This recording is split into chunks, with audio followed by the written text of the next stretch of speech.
From the 1933 jazz song Shouting in That Amen Corner by the Dorsey Brothers.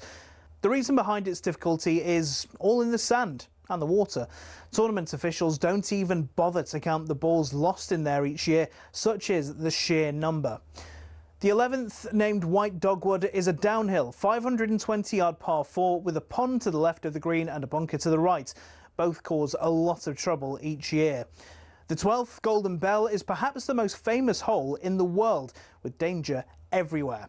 Many aim for the flag, but look, get it even slightly wrong and you're in the azaleas at the back, or the bunkers at the front, or even worse, Rays Creek. Or you can play it safe and aim for the open green on the left. You chicken. Tiger Woods once said, if you make 4 bogeys from Thursday to Sunday, you're doing well. And the highest ever score on that hole? 13. It's a par 3. Tom Weiskopf in 1980 was the sorry soul. Often the iconic Ben Hogan Bridge is the only thing players enjoy about Golden Bell. Even if you escape there unscathed though, you met with Azalea, the dogleg par 5 13th. It tempts players to go for the green in 2, but cut over those trees on the left at your peril. Every year, it seems, Amen Corner destroys someone's dreams. Rory McIlroy dropped 3 shots through here as his round unravelled in 2011. In 2016, a year after navigating Amen Corner expertly, Jordan Spieth shot a quadruple bogey on the 12th to throw away his green jacket. I mean, it sounds like my game, to be honest.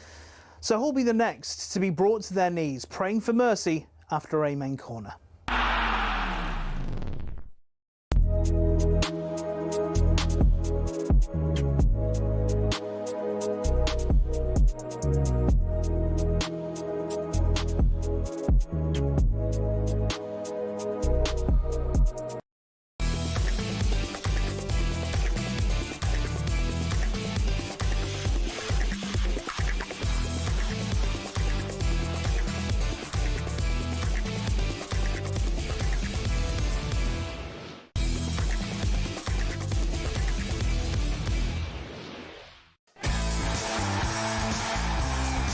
Good morning. This is the Weekend Sports Breakfast. I'm Natalie Sawyer, and with me it is the one and only former Republic of Ireland striker, Tony Cascarino. Good morning. Wow, what a day we have coming up for you. Thomas Tuchel has named his latest England squad. We'll discuss who's in and who's out. We decided on Trent's position for Reece and for Tino Livramento, simply out of competition. And we decided on Czech's position for Rashi, for Anthony and for Ebbs. Yeah, we'll get Cass's take on this latest Thomas Tuchel team then. It's been a fascinating weekend, or it will be a fascinating weekend of football. Live on talkSPORT, we're bringing you a West London derby this lunchtime, kicking off at 12:30. Chelsea against Fulham. We'll look ahead to it all. Ruben Amorim is still struggling, yet finishes here. Fulham 1, Manchester United 1. A complete hammer horror show. West Ham 1, Chelsea 5. Yeah, and Jose Mourinho was sacked as the Fenerbahce manager earlier this week. Could we see him managing in Britain once again? Why not in the future? People can say that the Scottish League is a league of 2 teams, but it's a league of passion. Plus, we're going to look ahead to a big weekend of EFL action. That after Leicester got things underway, defeating Birmingham 2-0 last night in the first game of the weekend. We always want to hear from you, so please do get in touch this morning. You can give us a call if you want to have a chat with us on 03717 223344. That's the number also to WhatsApp us on, where you can also leave us a voice note, or you can text us simply to 81089. Welcome along. This is the Weekend Sports Breakfast on talkSPORT. Cass, how you doing? Yeah. How was your week? Really good. Yeah. Good. It's always football, isn't it? What else? It's always football, isn't it? It's back, isn't it? What can I say? There's just so much football on, and watching. And I'm sure we'll talk along. As the morning goes on, Manchester United getting beat at Grimsby, which has sort of shocked the football world. I wasn't so shocked because this is where the club is at the moment. You're never quite sure what you're going to get, and then there's the manager on top compounding it all with. I don't know, it sounded like the Riddler from Batman. Really, He did. has, yeah. Some of his comments are bizarre, aren't they, in a way? But as you say, well, I'm sure we'll get into that in more detail later on. But yeah, you're right. There was a lot of football this week with League Cup action and Manchester United falling foul and bowing out. It's the first time they've been in in round two of the League Cup for about 10 or so years, if not longer. Right. I think it's 11 years, actually. And the last time they were in round two, they were knocked out. So it's just something about round two. But the reason, of course, they started the League Cup in the second round was because of the fact that they had such a poor season last season, didn't secure any European football, hence why they are where they are in that competition and then bowed out. Manchester United are in action later today at home to Burnley, a game we will look ahead to. But shall we start? And I know we'll come to that Leicester-Birmingham game a little bit later on, but I want to start with Thomas Tuchel, who named his latest England squad cast yesterday for the fixtures against Andorra and Serbia in World Cup qualifiers. He's chosen 24 players this time around, reduced from 26 in the June squad. And there's always, as you can imagine, sort of queries and, selections that divide a few opinions, and sometimes the omissions of players as well is often a talking point. But just to run you through the squad as a whole, it's Jordan Pickford, James Trafford, Dean Henderson, who he's gone for as his three keepers. The defenders are Reece James, Mark Gahey, John Stones, Dan Burn, Ezri Konsa, Miles Lewis-Skelly, Tino Livramento and Jed Spence. Who's got a first call-up, I should say, to the England squad, as has Elliot Anderson, which is great news for him. His Forest teammate Morgan Gibbs-White is in there, as is Jordan Henderson, Adam Wharton, Morgan Rogers and Declan Rice. That's the midfielders. And then as for the forward options, there's Harry Kane, Eberechi Eze, Jared Bowen, Anthony Gordon, Noni Madueke, Marcus Rashford and Ollie Watkins. Before we get your views on it, let's hear from the England manager then, Thomas Tuchel, and why he's opted picking the players that he's picked, but also the omissions of Trent Alexander-Arnold in particular, and also Jack Grealish. First of all, we decided for a tighter squad, for a bit more competitive squad. We didn't use all 23 players to make it more competitive to be in the squad. There is no doubt that I'm a big fan of Trent and of Jack, of both of their talent and of their personalities. They are big players. They will always be big players, and they will always be in the mix to be called up. I know that both of them are desperate to come back, which is really important. But for this camp, we decided on Trent's position for Reece and for Tino Livramento, simply out of competition. And we decided on Jack's position for Rashi, for Anthony, and for Ebbs. Okay, so that's the reasons he's given as to why he hasn't selected Trent and Jack Grealish as well. Jack Grealish obviously just getting to grips with life at Everton. Yeah. So you might understand maybe why he hasn't opted for him, especially as he hasn't played that much when you consider what happened last season at Manchester City. Trent Alexander-Arnold has gone to Spain with the hopes of reigniting, I say reigniting, didn't need reigniting, but getting off to a great start at Real Madrid. That hasn't quite worked because he didn't play in their last game, did he? So No. Are you surprised, though, that he's not involved in this England team? Well, he's never been an absolute certain starter for England, has he? Even at his very best at Liverpool, playing his best football, he wasn't number one right back.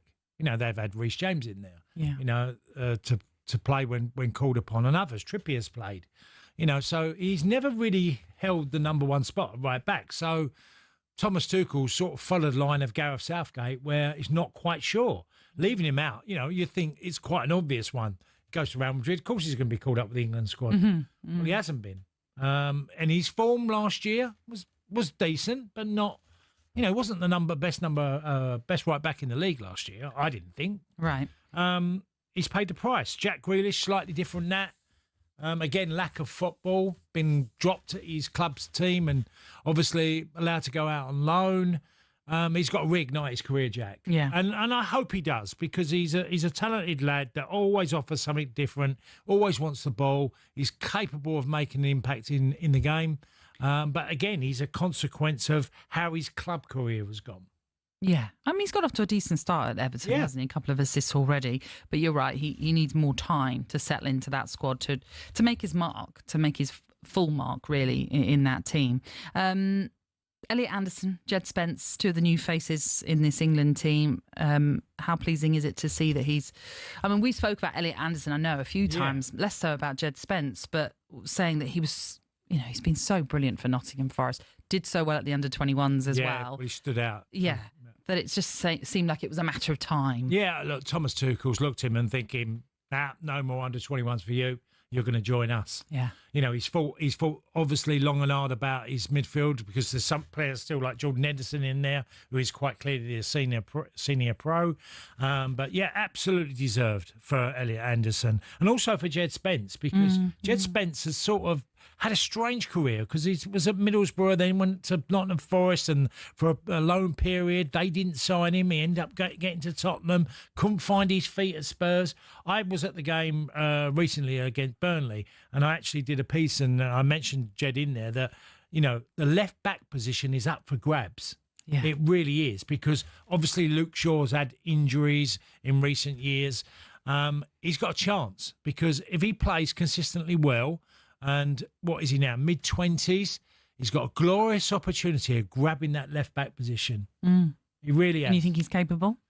At his best, yeah. I mean, he's not let down Spurs, and when he had a decent season last year. He didn't end as well, but he's played consistently well for them, for Spurs. And he's sort of nailed down the Spurs position now, hasn't he, as the left-back? Mm-hmm. So that is a big thing for him, because it went club first, country second, and he deserves to be called up. So, he's got an opportunity because he's very quick. He's an agile fullback that's quick. He can turn it on with his speed when he has to. Mm-hmm. Sometimes he doesn't, but when he needs to, he is quick.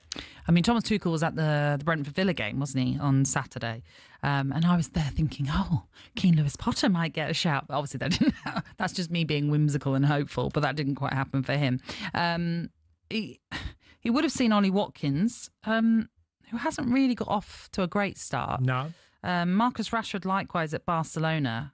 If you look at the stats, they're not particularly great so far. But does that just kind of go to show there's a real dearth of options to be Harry Kane's understudy? Well, look. Or am I being harsh on those two?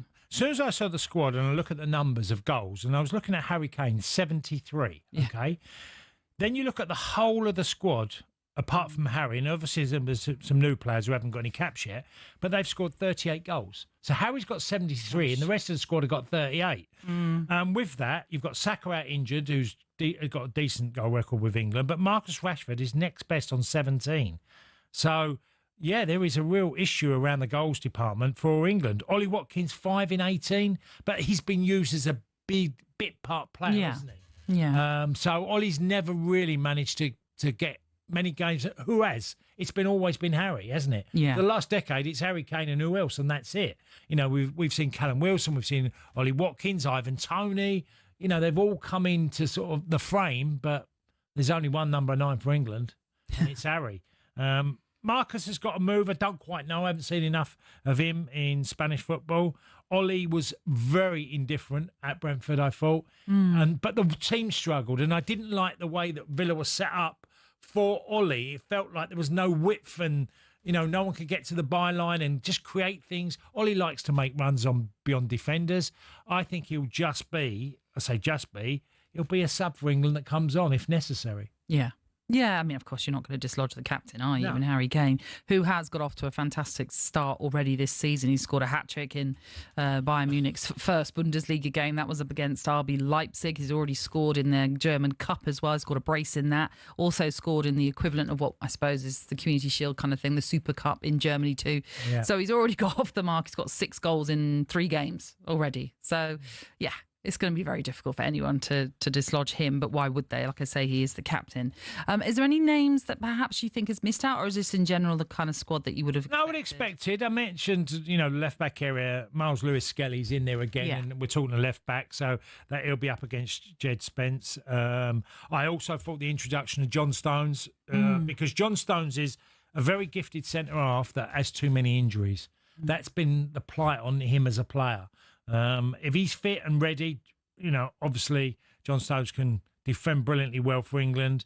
No, there's not really too much. I would have guessed Eze's got another opportunity now. He's got his move to Arsenal. It's whether, he can make an impact on, these two games, Andorra and Serbia. Yeah. You want to be given game time, don't you, over this period?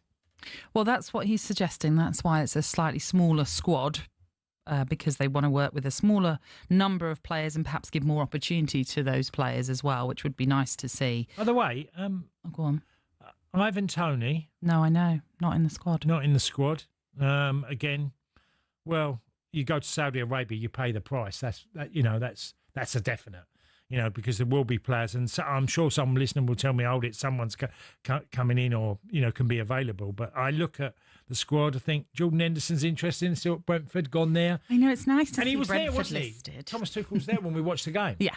And, he's watching midfielder that I thought he was arguably one of the best players on the day in the game. Oh, yeah, it was tremendous. It was Funnily enough, that team that you mentioned there, the Brentford one that beat Villa, is our youngest, on average, our youngest ever team to have beaten, to have played in the Premier League.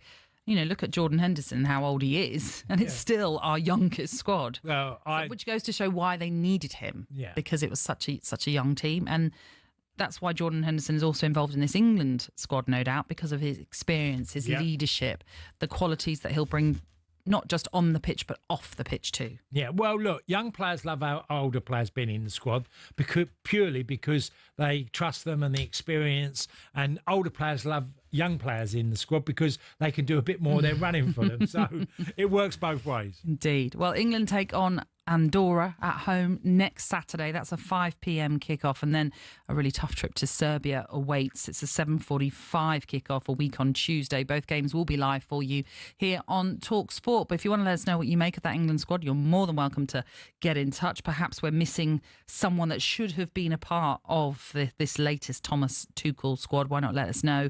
Or are you disappointed by some of the selections as well that he has made? Let us know on the usual numbers. On the way next, then, we are going to be looking ahead to what is to come today in what is another busy day of the Premier League. This is the Weekend Sports Breakfast.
Oh dear, good morning. This is the Weekend Sports Breakfast. It is the former Gillingham striker, Tony Cascarino, who's alongside me, Natalie Sawyer. Yeah, I'm a cider drinker.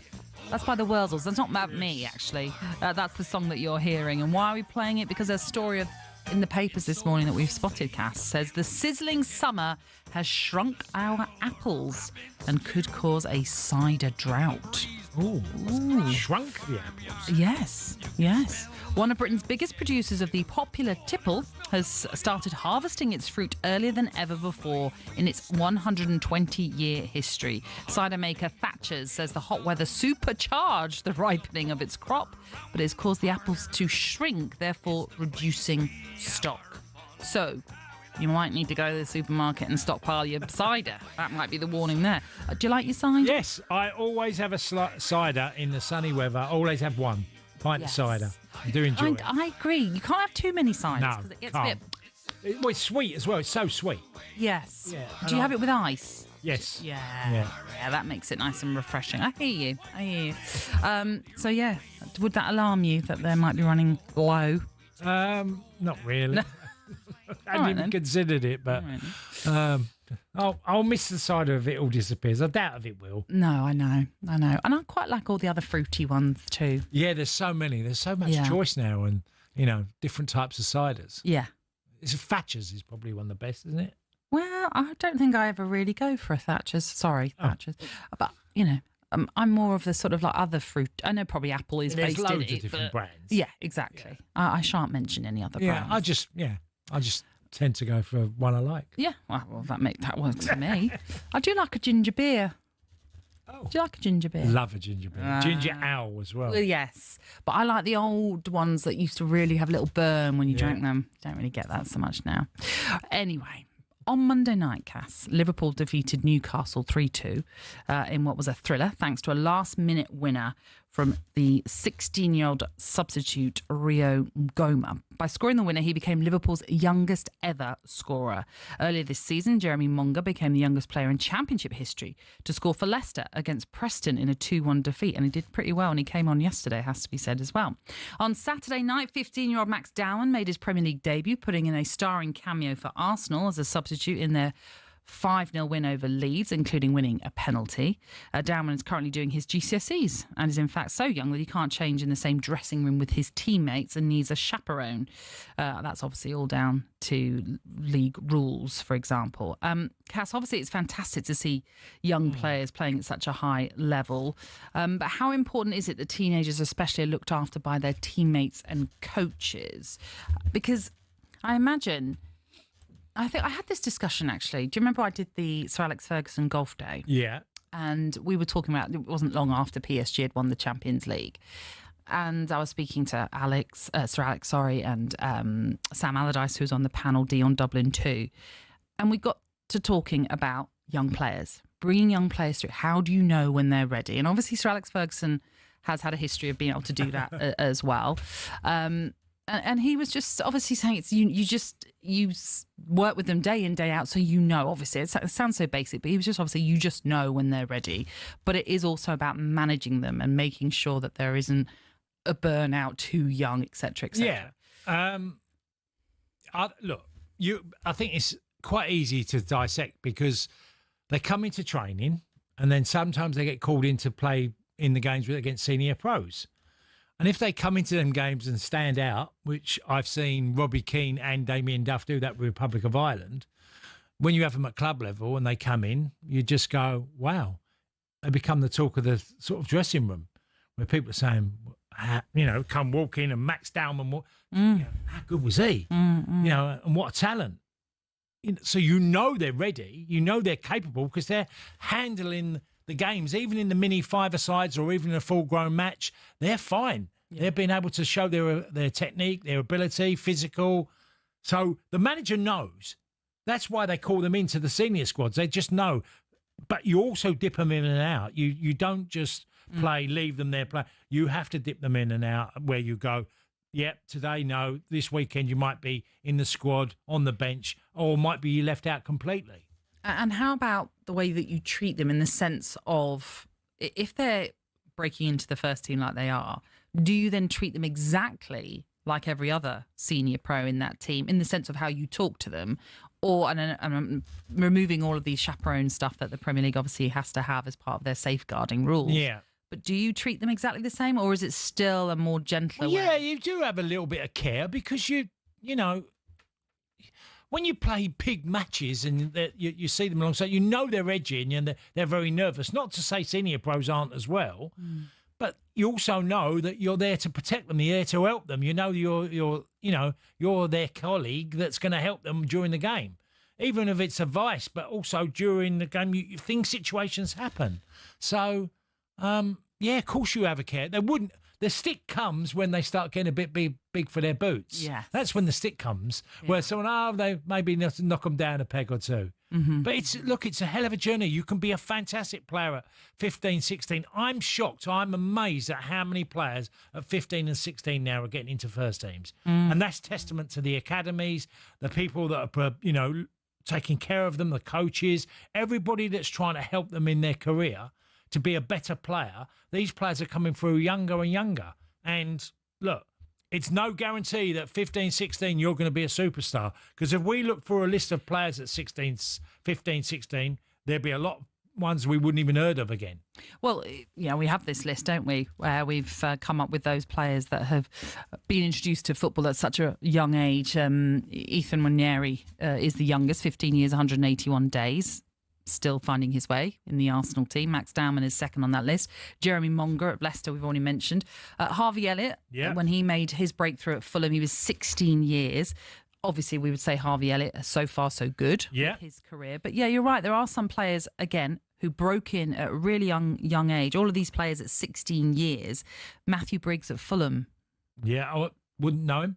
Izzy Brown from West Brom. Yeah, I've heard of Izzy Brown, yeah. Aaron Lennon, we know, obviously really successful. I mean, Jose Baxter, I remember Jose Baxter, but I couldn't tell you what happened to him, unfortunately. No, some of these players, unfortunately, I mean, I looked at Gary McSheffrey. Obviously, I know him as a player, but some of them just drift and end up at different levels of football. And that's obviously the concern of when you bring them through. Yeah. And also the fear of burnout. Because if you're coming through at such a young age, and I know a lot of people are talking about that already with Bukayo Saka, playing so many minutes. I mean, how long can he sustain his career? No, well, he suffered with the same injury twice, hasn't he? He's had hamstring problems. Yeah, and the game is obviously reliant. The speed of the game, you have to be very conscious of how you use young players. And knowing when to dip them in and dip them out, take them out, is a big thing for me. I look at them and I'm shocked how good some of them are. They are just some superb players at a very young age. And you just keep your fingers crossed because injuries and, maturing. Because you still change physically from 16 to 20 to 21. Yeah. So it's a tough journey for them. Even ones that I think they're on the road to a really successful career. There is the exceptions. Wayne Rooney was obvious he was built like a man at 15. So when you saw him at 17, you knew that he could play a lot of football at a very early age. You just knew because he was physically a man at 17. Yeah.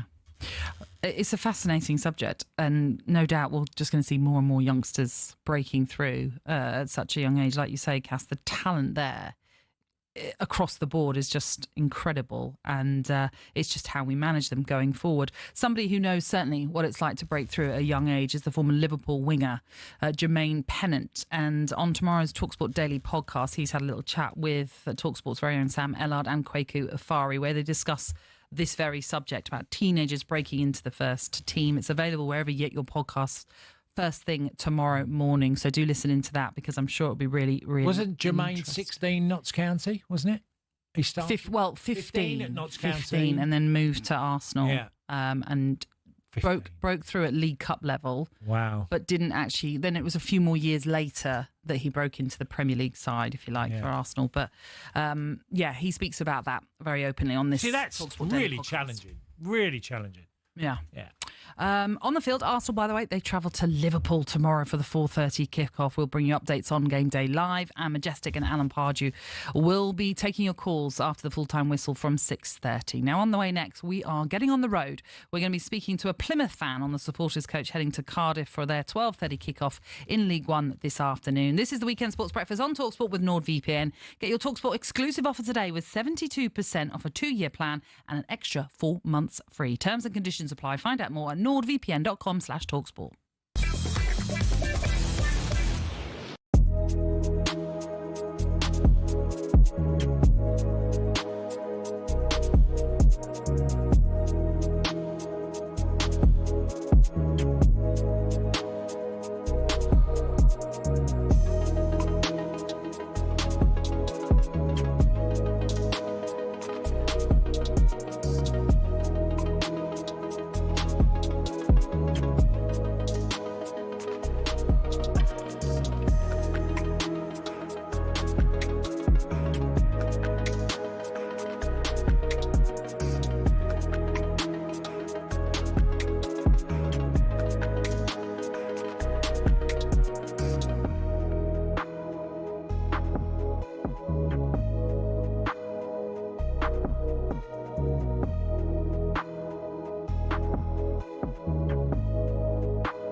Good morning, this is the Weekend Sports Breakfast. It's a man who was once sold for 12 tracksuits, Tony Cascarino, who is alongside me, Natalie Sawyer, as we take you through until 9 this morning. And here are some of your headlines today from the Premier League this weekend. Tottenham have signed the Netherlands attacking midfielder Xavi Simons from RB Leipzig, even for £51.8 million.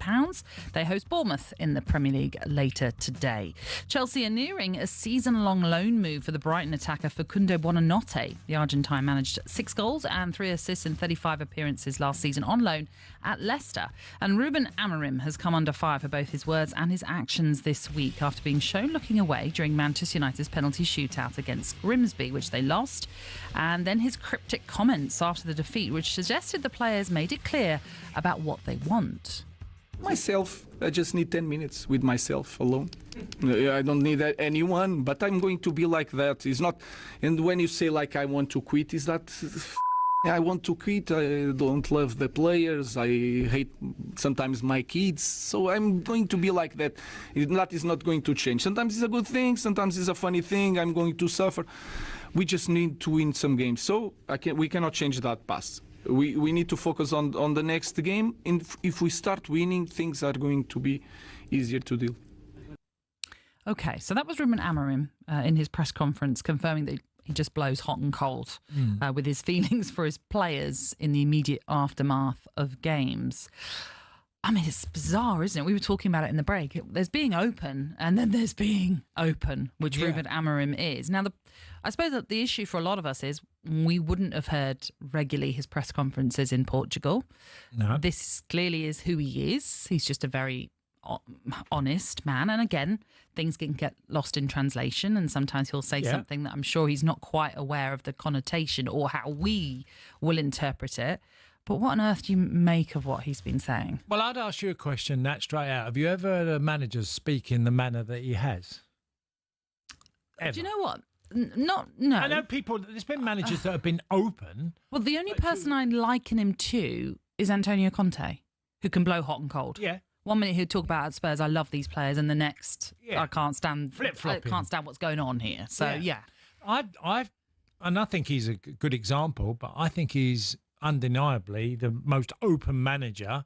Whether he totally backs everything up as this is actual truth, I find it confusing. Why would you say so much stuff about your players and what are the people upstairs thinking and what are the fans thinking and what, just everybody, us in the media, how do you react to someone that's basically talking in riddles?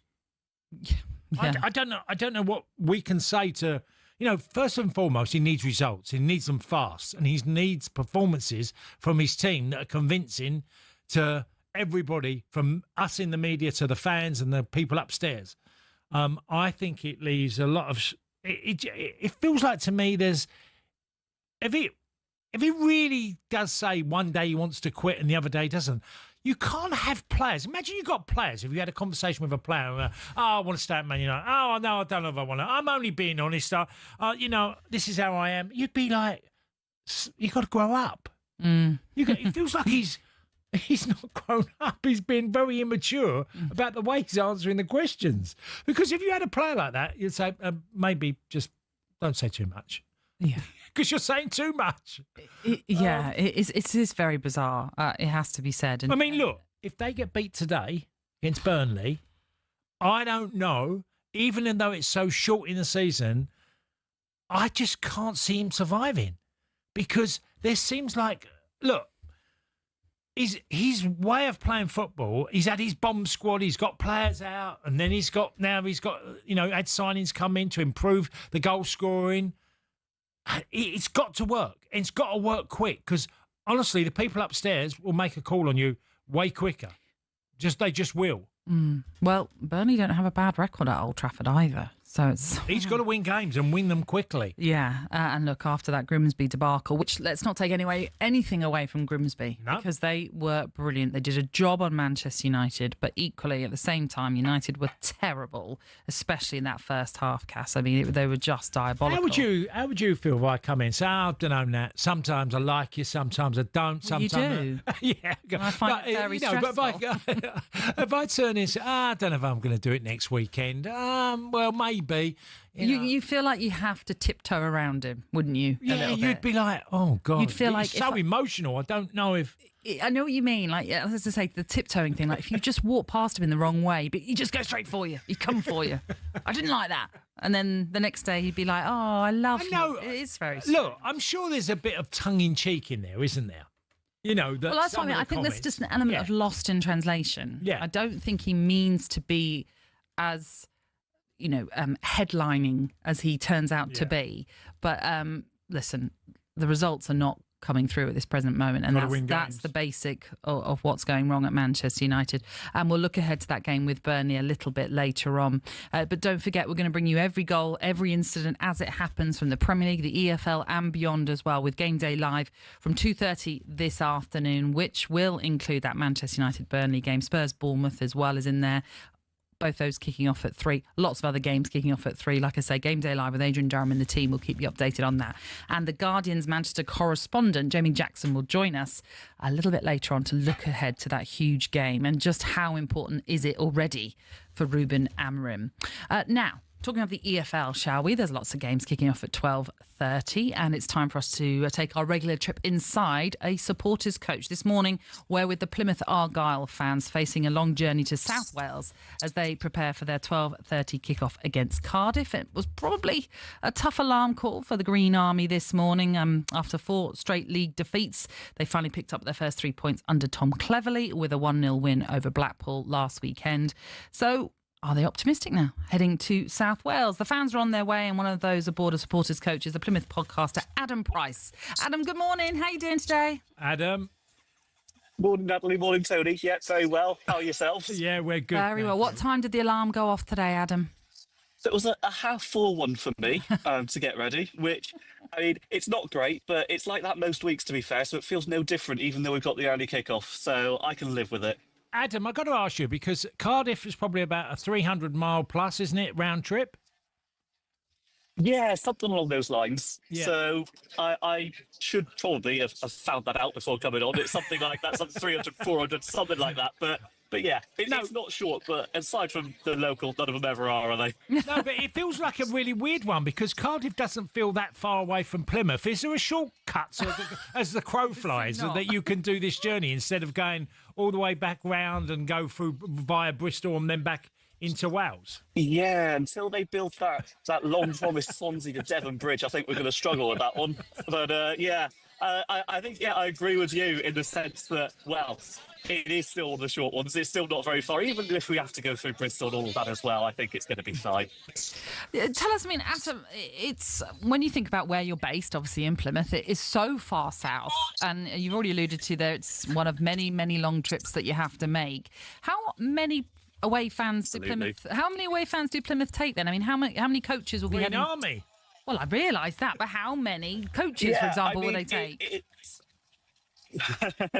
Yeah, I mean, I've seen a number this morning that I've lost count of, which, I mean, doesn't sound great for my maths. But, yeah, it's going to be, I think, around 3,000 there today. Wow. And that's not uncommon, really. I mean, our away following genuinely seems to be outstanding wherever we go. I know, obviously, I would say that as an Argyle fan, but I think part of it is that we just know no different. If it's a long day, it's, well, welcome to every game. It's if we get back at 11 at night, if we get back at 1 in the morning, it's late. It feels no different. So once you get your head around that, it's just like, well, we may as well go to as many as we can.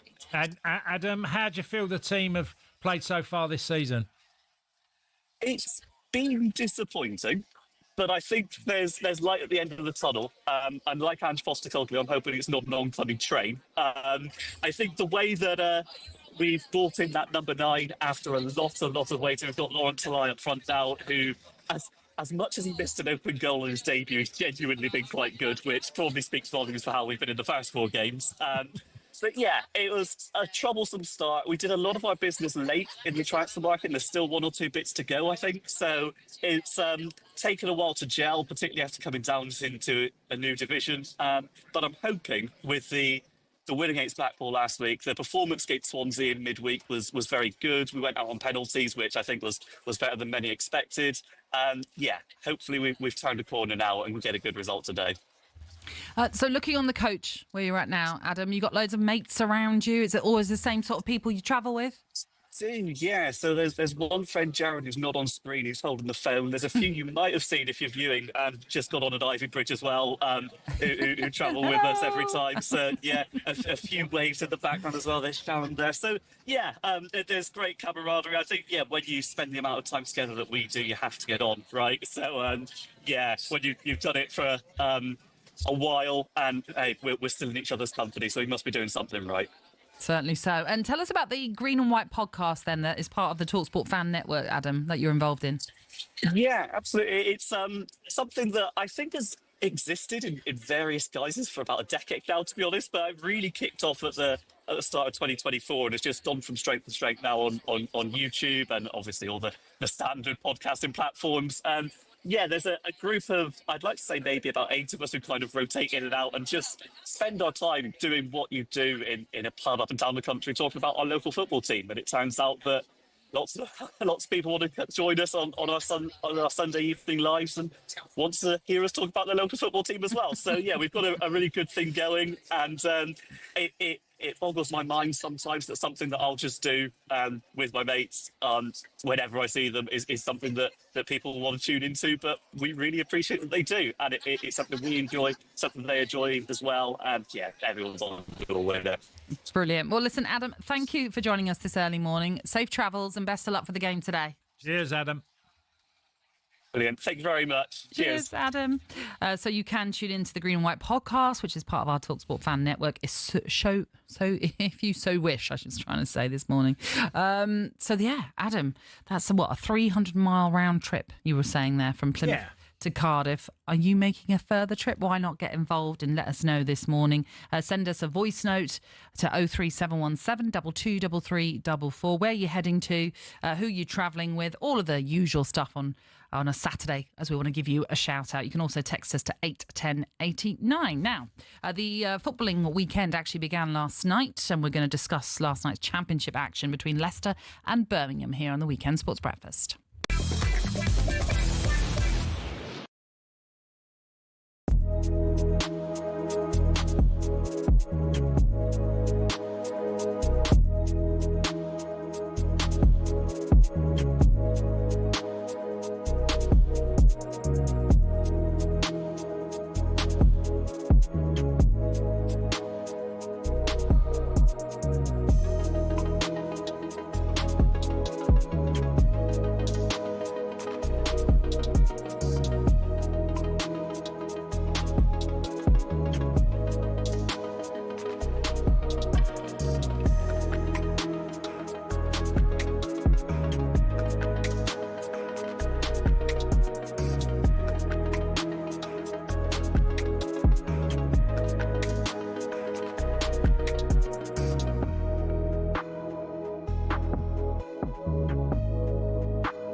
Good morning, this is the Weekend Sports Breakfast. It is the former Aston Villa and Gillingham striker Tony Cascarino who is with me, Natalie Sawyer. And last night, let's get straight to it, Leicester ended Birmingham's unbeaten start to the Championship season with a 2-0 win at the King Power Stadium. It was live on talkSPORT 2.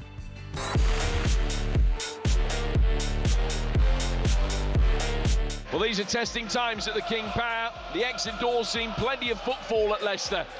And they now face upwardly mobile Midlands neighbours who are eyeing a second straight promotion in the long term and in the short term. They're eyeing the top spot in the league. That misunderstanding in the Birmingham midfield. Page will get it forward for Tawu. Let's fly! And scores. First blood to Leicester City just 8 minutes in. Corner number 6, an in-swinger for Birmingham. Oh, Stalagic came out, got nowhere near it, and Clara has headed it past him over the bar. Should have scored. Leicester coming again over on that far touchline with Jeremy Monga. Good quick feet from him. Nice 1-2 with Daka. Ball in for Pereira, and he's won it for Leicester City. It's a red card. It's a nasty tackle from Ricardo Pereira. There's no malice in it. I don't believe that there's any malice knowing the person. I just don't think that he's the type to go out and try and hurt someone, but he's mistimed the tackle, and it especially in slow motion, it looks nasty. And obviously for him to go up the other end and score the second goal, it just makes it even more controversial. I think the referee's very close to it. I don't think he needs another person to tell him. I think anyone can see, and he should be able to see from how close he is what's happened there. So I think the referee's doing what referees should do. Yeah, so a good win for Leicester then after Abdou Fatawu gave them an early lead. Ricardo Pereira then sealed the victory late on, finishing off a brilliant cross from 16-year-old substitute Jeremy Monga, who continues to catch the eye. For Leicester then, it's 4 home league wins in a row as they climb to third in the table, but it's now back-to-back defeats, unfortunately, for Birmingham after their exit to Port Vale in the League Cup in midweek. So let's get more on this, shall we, with the Birmingham City podcaster and supporter Chris Pugh, who joins us this morning. Morning, Chris. Hi, Chris. Morning, Natalie. Morning, Tony. You okay? Yeah, you. Strange one, because you've now played Ipswich, who were obviously relegated, and you've played Leicester, and you've got 1 point out the 2 games. How do you feel about playing the teams that have come down? Because you're looking to be a team that challenges this year. Yeah, it's. I think from the start of the season when the fixtures were announced that obviously coming up from League One in the manner that we did, and the teams coming down in the manner that they did, I think it was always going to be an opportunity to see how far away we were. The records that we broke in League One, how far away we were from that sort of level of being able to compete at the top end of the Championship. Results-wise, 1 point from 6 isn't a great return, but I'd say personally, performance-wise, I think we've shown that, as the manager said at the start of the season, are we able to compete with the top teams in the division? And I think the performances have shown that we can. Obviously, Jay Stansfield was missing from last night, and Chris Davies has confirmed he's going to be missing now for a few weeks. I don't think he specified what the injury has been, but obviously his goals last season, so influential for Birmingham. It's an obvious question in a way, but how big a miss will he be, and what do Birmingham have to do to try and replace him in that first 11? Yeah, I think he's almost a little bit irreplaceable in the starting 11. Not only the goals that he brings, obviously, but I think back to Blackburn away a couple of weeks ago, 1-0 down, and he really dragged the team by the scruff of his neck, and he plays with that intensity and that fire that gets the whole team going as well. When things aren't quite clicking, he has that drive and that passion. So it will be difficult. We've obviously got the international break now, so there's a couple of weeks of that where he wouldn't be needed anyway. He hasn't been called up for the England 21 squad, obviously, so there's an opportunity for him to rest there. There was a spell, I think it was in the Bradford Virtu Cup semi-final last year, where it looked like he picked up a really bad injury and he was back within 2 or 3 weeks. So Hopefully he can recover fast and get back to playing for us once the season kicks back up again.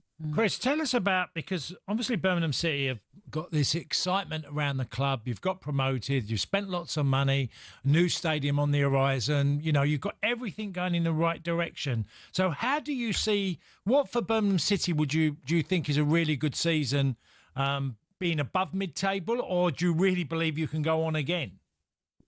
Yeah, winning the league's a great season, isn't it? But no, I think realistically, the owners themselves, the manager himself, they build up this hype as well. They're not in this to potter around 16th and 17th. Chris Davies wouldn't have come to the club if that was the ambition of the owners and the club itself. So there's the narrative of pressure and expectation is built up from the very top, and when that is the case, the supporters are dragged along with it as well. Again, with the nature of how we broke records and performed last season, alleviates that expectation as well. The work that they've done in the transfer window, and I think they'll continue to do. Obviously, a couple of days left of the window, they still want 2 or 3 more in. If we are in and around the playoffs towards the end of the season, then I think that would definitely constitute a successful season. Can we compete was always the narrative. We've done that so far, so let's see how far it can get us. Brilliant. Chris, thank you for joining us this morning. Great to chat to you. Pleasure. Cheers, thank Chris. you very much. Chris Pugh there, the Birmingham podcaster, from the nicely named Fat Lads Going Goal podcast. So that's one to tune into, certainly. talkSPORT 2 is your home, by the way, of the EFL every Saturday. And next up, we're going to start our build-up to the Premier League weekend. Chelsea taking on Fulham in a West London derby. Kicks off at 12:30. It's our Game Day exclusive here on talkSPORT. And we'll also continue to discuss what is going on at Manchester United. They're taking on Burnley at 3 o'clock this afternoon. Another of those games we'll look ahead to.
Thomas Tuchel's busy trying to bring glory back to England for the first time since '66. But how did he get here? Well, from the sleepy town of Crimbark via some giants of European football, here's his journey to Wembley. Sitting around 60 miles west of Munich, Krimbach's population is less than 14,000 people. But Tuchel's friends there remember a boy whose ambitions lay far beyond the Bavarian community. His will to win was evident early. Tuchel often captained his youth football teams, and his school side lifted the national German football trophy in 1987. The Sport took the young defender on a whistle-stop tour of South Germany, from Augsburg to Stuttgart and then Ulm. A knee injury ended his playing career at the age of 25, though. Tuchel accepted his first coaching role in the Stuttgart youth setup in 2000, hired by none other than Ralf Rangnick. Under Tuchel's stewardship, the club's under-19s won their league title in 2005.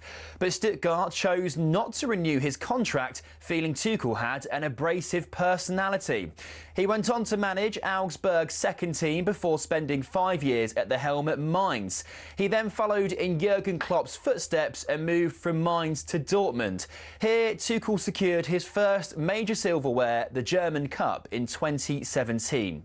8 more major trophies came next for Tuchel in just 5 glorious seasons. He won 2 Ligue 1 titles and a pair of domestic cups as PSG boss. At Chelsea, he famously lifted the Champions League as well as a Super Cup and a Club World Cup, and he also bagged a Bundesliga at Bayern Munich. And then, 4 months after leaving Bayern, Tuchel was unveiled as England's new manager. I always wanted to come back to England. That was my big goal. I have the best memories of the country, of the league and of the players, the attitude towards the game, the attitudes from the supporters. Well, here's hoping Tuchel can finally drag England over the line at a major tournament.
This is the Weekend Sports Breakfast. I'm Natalie Sawyer, and with me it is the former Chelsea and Aston Villa striker, Tony Cascarino. Good morning. Coming up today, we're going to have a full preview of all the weekend's Premier League action, including a West London derby as Chelsea take on Fulham, live on talkSPORT. For Fulham, this show how Marcos is good, the players, they are good, so it's a game that, like always, we need to be careful. Yeah, that one kicks off at 12:30. We'll also discuss Manchester United after a difficult week for the Red Devils. And Burma with a little jogging run up has missed. It's in the underside of the bar. And Grimsby Town have knocked Manchester United out of the League Cup. And Jose Mourinho was sacked as the Fenerbahce manager earlier this week after their Champions League exit. Could we see him managing in Britain once again? Why not in the future? People can say that the Scottish League is a league of 2 teams, but it's a league of passion. Yeah, that was Jose talking about perhaps one day managing in Scotland. Could it happen? Will some of those Scottish teams be on red alert right now? The fact that he is available. We will see. Plus, we'll continue to discuss all the big topics from this week, and we always want to hear from you. 03717 223344, that's the number to call us on, or WhatsApp us on, where you can leave us a voice note, or you can text us as well to 81089. And this is the Weekend Sports Breakfast. I mentioned people getting in touch. I'm going to quickly read out a couple of messages because we have had a few already getting in touch about the distances and where people are travelling to this morning. We've had this one in from Adam, who says, me and my 5-year-old son are travelling from Exmouth to Tottenham and back today. That's a 500-mile round trip. Says Ollie wasn't happy with the 6 a.m. wake-up call. Oh, dear, no. But at least Ollie maybe can sleep in the car or however you're travelling. So safe travels. We were talking, obviously, about Plymouth's trip to Cardiff, and this message says, that's not long. That's round the corner, basically. It's as close as Palace against Brighton. Hull to Bristol and Wrexham to Millwall are both longer trips than that. You're right. Yeah. What else? We've got Yeovil playing Halifax today. 8 hours and 52-minute round trip. That's for Lee in Basingstoke, who's mentioned that one today for us. I mean, exactly 8 hours and 52. 8 hours and 52 minutes. And if it's 1 minute over, then you've been duped. So, yeah, keep them coming into us. We've also had this one, me and my 8-year-old son, Jack, are travelling up to Manchester from Burnley, from South Wales, which is a 260-mile round trip. I know a few of you have been in touch, and I'll get to those messages a little bit later on, but keep them coming into us on those numbers that I gave you already. But now, Cass, let's turn our attentions to the 12:30 kickoff, which sees Chelsea host Fulham. It's live on talkSPORT. A London derby by the Thames. SW6. João Pedro with a great opportunity. Raul Jimenez is there to head it in. It's Fulham against Chelsea. And he's won it! And he's won it in the 95th minute. A Stamford Bridge. And put in by Chalobah. West Ham 1, Chelsea 5. I think they've got arguably the best squad in the Premier League. I don't think they'll win the league, no, but I think they'll be in the mix. It's a good performance, but it's a long way to go. Now the target for me is just to think about Fulham. Oh, goodness gracious me! Muniz has done it at the far post. Fulham were pressing, they were looking good, they played with a purpose. Still more development to come from this Fulham side. Fulham 1, Manchester United 1, Emil Smith-Rowe. The plan until now didn't go through. We should have been more active, definitely. Probably you have nowadays to correct things that you haven't done. Simple as that. Pressure that's building up Fulham, you can just sense it in the background. This is a West London derby. Yes, indeed. Chelsea got their Premier League season really officially underway last Friday with what was a 5-1 thrashing at struggling West Ham. But they're yet to win at home following an under-par goalless draw with Crystal Palace on what was the opening weekend. If we just focus, Cass, on Chelsea for now, when you look back at that victory over West Ham, which we spoke about last weekend, we mentioned ruthless from West Ham, from Chelsea, but West Ham was so bad in some ways. Can we really judge Chelsea on that performance? Well, Chelsea didn't really get going for the first 20 minutes in the game. Yeah. They went 1-0 down, didn't they, Chelsea? And it felt like that was the kickstart for Chelsea to start playing a bit more with a productive way of playing the ball into danger areas, because I felt early on in the game the centre-halves at Chelsea were passing the ball between each other all the time. And West Ham looked quite comfortable. The moment that West Ham scored, Chelsea then looked really, really dangerous. Yeah. And by the end of the game, won comfortably. And obviously exploited a lot of mistakes that were made by West Ham players in the game. And you know, when they're good, Chelsea can look, as we know, being club world champions, where they finished in the league last year. Up until Christmas last season, they were well involved in the title race. You know, they're a side that should be, with the amount of money and transfers they do, should be at the right end of the table. Under normal circumstances, because of Cole Palmer being injured, I think it'd be Pedro maybe behind the lap. Probably Neto on one side. And on the other, I would Estevania, the young lad. Esteval, sorry. Who had a great to fill in for him, because obviously Cole Palmer had to withdraw during the warm-up. Yeah. Obviously he was selected in that starting 11. But I suppose what would also be pleasing from that victory for Enzo Maresca is the fact that everyone keeps talking about Cole Palmer Chelsea. Cole Palmer's Chelsea. It's all about Cole Palmer. Yeah. But the fact that they were able to score five different scorers as well kind of shows the strength of what's available to Enzo Maresca as well. Yeah, they're accomplished in every position. They really are. They've got two players to play right back, left back, or wherever. You know, they just can. They've suffered a few anyway. You know, they've had players. I mean, Colwell's been injured at centre half. That they're capable of being a really good side, Chelsea. And I'm going today. I'm going to the game today. So what are you expecting as a game? I'd like to think Fulham are a side that want to make it an entertaining side, a game. You know, that they just do look to try and get behind Chelsea. I'm not sure who we go, whether it be Jimenez or Rodrigo Muniz, who will play down the middle for them, a centre forward. I'm not quite sure because I'm never convinced really their best forward line is. I mean, I'm gutted really for him because I thought Robertson, who's done really well at left back, I thought that they've done well keeping hold of him, but he's got an injury as well. And Team Robertson, who's a really good left backer, up and down and back, you know, really, really a great athlete and a good footballer. Yeah. Obviously, last season, Fulham won at Chelsea on what was Boxing Day. They came from behind to do it as well, to win 2-1.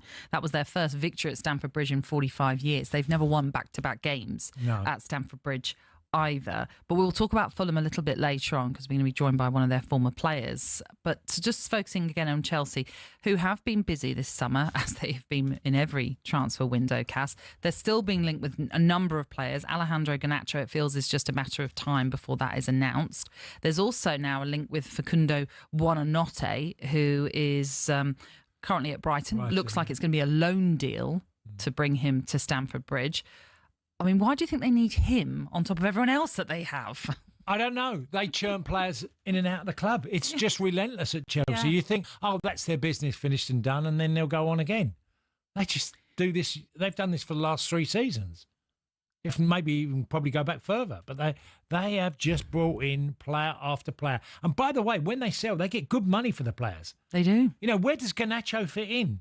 If he plays left side, well, and I would say Neto, for me, would be more favourable left side than Garnacho. Again, they're doubling up on the positions. They lost Madueke. Yeah. They bring in another player to fill in that position. It's incredible what Chelsea do. Yeah. It does make it leaves a lot of us baffled though, at the same time, because you're just sort of thinking, how is this working? You know, how do you keep everyone happy when you have so many players? That's Maresca's job to do that. With that, he can make chop and change at times. You can pretty much name their midfield. If you go, Fernandes and then it's Caicedo, and if Palmer was fit, he'd probably play in front. If not, Pedro might play that role today in front of them too. They're really solid. Lavia is a great backup for them if called upon. They've got so much talent available. I think it's literally for the manager, it's all about how he getting his team right. They struggled against Palace, but Palace are such a well-drilled team that they give very little away, and Chelsea couldn't break them down for love nor money. Yeah. And that's the team that beat PSG 3-0. I still think they're a really good side, and I can't imagine Chelsea not being in the Champions League, for next season, making the top 4. I think they'll definitely make the top 4. And just quickly, of all the transfer activities that they're doing, and it seems as though a lot of the current players that we've been talking about are sort of forward options. The goalkeeping one, does that still surprise you that they haven't? I only think it matters if he gets asked to overplay and get on the ball and play in dangerous areas. I think he will get caught. If he doesn't and he opts for the long ball when it's on, because Pedro can win headers, so can Delap. If they go quite long, I don't think Sanchez is nowhere near the same problem. It's whether they end up trying to play it from the back too much and they get caught. I think that would be an issue for them. Okay. Well, in terms of sticking with Robert Sanchez, the former Chelsea winger Joe Cole joined Andy Goldstein and Darren Bent on Drive yesterday. He said he's not against giving Sanchez another year in goal for the Blues.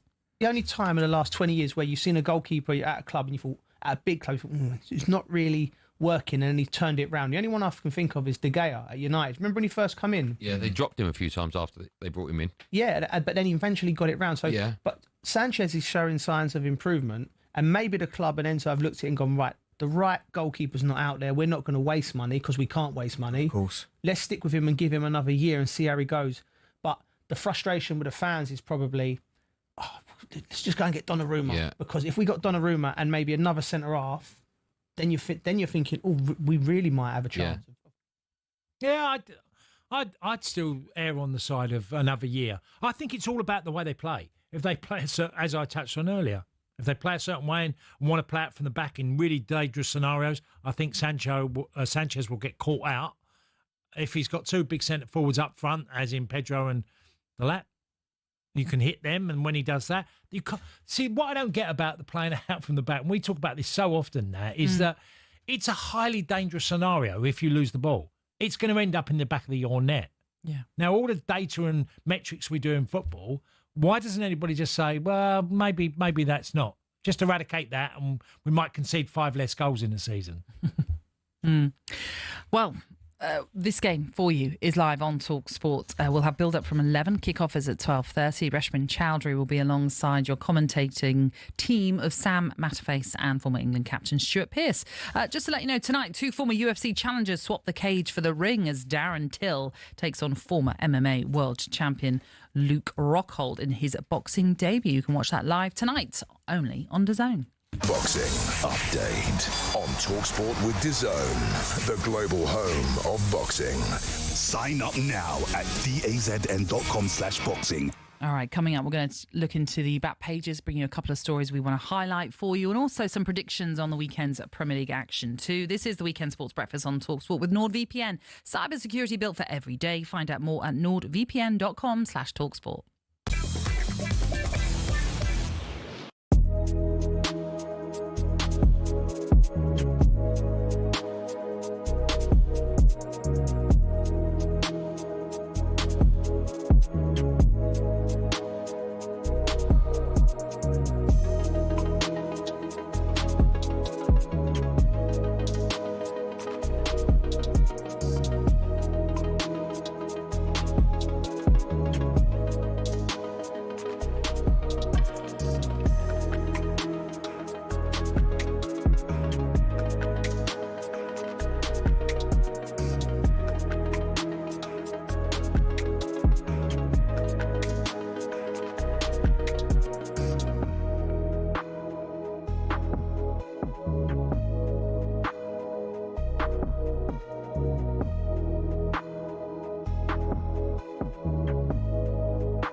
morning. This is the Weekend Sports Breakfast. We're live on your radio, on YouTube and your smart TV too. A man who's yet to serve his 2-game international ban, Tony Cascarino, is with me, Natalie Sawyer.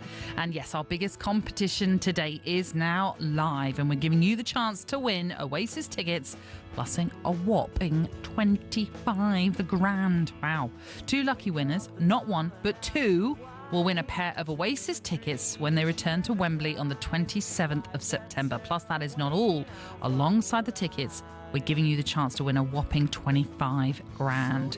So, for all the details on how to enter this amazing competition, listen up now. 18 plus, UK excluding Northern Ireland. For a chance to win, text the word Oasis to 83338 and you're in the draw. Text costs £2 plus 1 standard network rate message. You must have the bill payer's permission. Or you can enter for free by calling 0330 880 3338. All entries must be received by the 19th of September at 9 a.m. This is a talkSPORT limited promotion run on talkSPORT, Talk and Virgin Radio UK stations. Full terms and conditions at talksport.com. Yeah, and you have to be 18 and over for that too. Now, Cass, it's time to visit our Predictor League, where we ask our music act to come up with their predictions, and then you follow suit. This week, it is The Horn. Yes, The Horn, who will be joining us in the studio tomorrow to predict 5 scores from the fixtures this weekend. And then, as I say, Cass will give us his ideas too. So last week, you went up against Luca from the band Freight. Neither of you got any perfect scores. It's very difficult, though, isn't it, really, to predict these games? But this is what you had suggested. Manchester City, Spurs, Wrexham, Sheffield Wednesday, Arsenal, Leeds, Everton, Brighton and Newcastle, Liverpool. Those were the games that we were focusing on. Both of you got 2 winning teams correct with Arsenal and Liverpool. So it means currently you are drawing 2-2. Okay. With Luca from last week. But the question is, how will you get on this week? We have given Danny from The Horn, who is an Arsenal season ticket holder, the chance to give us his options first. So Chelsea-Fulham, I think Chelsea's forwards are looking quite exciting and Fulham are just a bit plain. Stamford Bridge, Chelsea got a leaky keeper, 3-1 Chelsea. Middlesbrough, Sheffield United, I think Sheffield United in trouble, aren't they? 1-1. Leeds versus Newcastle. I actually watched the Newcastle-Liverpool game, fantastic game, but I think about half their squad got injured. Certainly some key players. Leeds got thumped by Arsenal, fantastic, 5-0, but it's at Ellen Road. I'm actually going to go 2-1 Leeds on that one. Liverpool-Arsenal, Arsenal 3-2 to win. That'll be a good game. Good game. Liverpool's back line, it looks like it could be a bit exposed. Aston Villa, Crystal Palace. I'll say 2-1 Crystal Palace. Villa are looking a bit flat. All right. So that's what Danny's gone for, Cass. Yeah. Chelsea 3-1 today in the lunchtime game. What are you suggesting? 2-0. 2-0 to Chelsea. I think Chelsea keep a clean sheet. Okay. 2-0. Danny said Sheffield United haven't started the season off very well, but he still thinks they're going to get a point at Middlesbrough. Do you agree? No, I think Borough will win 2-1. Okay, so that's a home win. What about the game at Ellen Road, the 5:30 game, which sees Leeds take on Newcastle? Draw 1-1. To the big one at Anfield as Liverpool take on Arsenal. Danny thinks it's a 5-goal thriller that Arsenal are going to edge. I wonder which way you're going to go. I'm going to go a 4-goal thriller. Oh. 2-2. 2-2. I think it'll be a really tight game. Okay, nice. And then finally, there's a bonus game tomorrow night. Aston Villa against Crystal Palace. I didn't like what I saw at Brentford from Villa. I'll go Villa 0, Palace 1. Ooh. Yeah, okay. Very good. That is live on talkSPORT tomorrow, by the way, a 7 p.m. kickoff for that game at Villa Park. Right, a reminder of how it works. We're going to tally up all the scores at the end of the week, compare them to our guests' options as well, and we'll get 1 point for a correct winner, 3 points for an exact score. We'll keep tally, as you can imagine, and see how you get on at the end of the season, Cass. Okay, quickly, to the papers. Anything you want to bring us?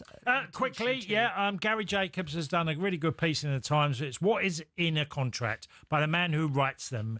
And Gary has spoken to sports lawyer Jack Cohen, who has worked on $1 billion worth of transfers. Oh, crikey. And some of the information in there is quite mind-boggling. But I'll give you a quick couple of lines in that because what is included in a basic contract. So there's a section 1 and then there's a section 2. Okay. Well, I won't do 1 because it's very basic, but section 2. This section outlines wages, bonuses, contract length and options, wage reduction clauses for relegation, signing on fees and loyalty payments, agent payments, release clauses, buyback options, image rights provisions, everything else you can think of.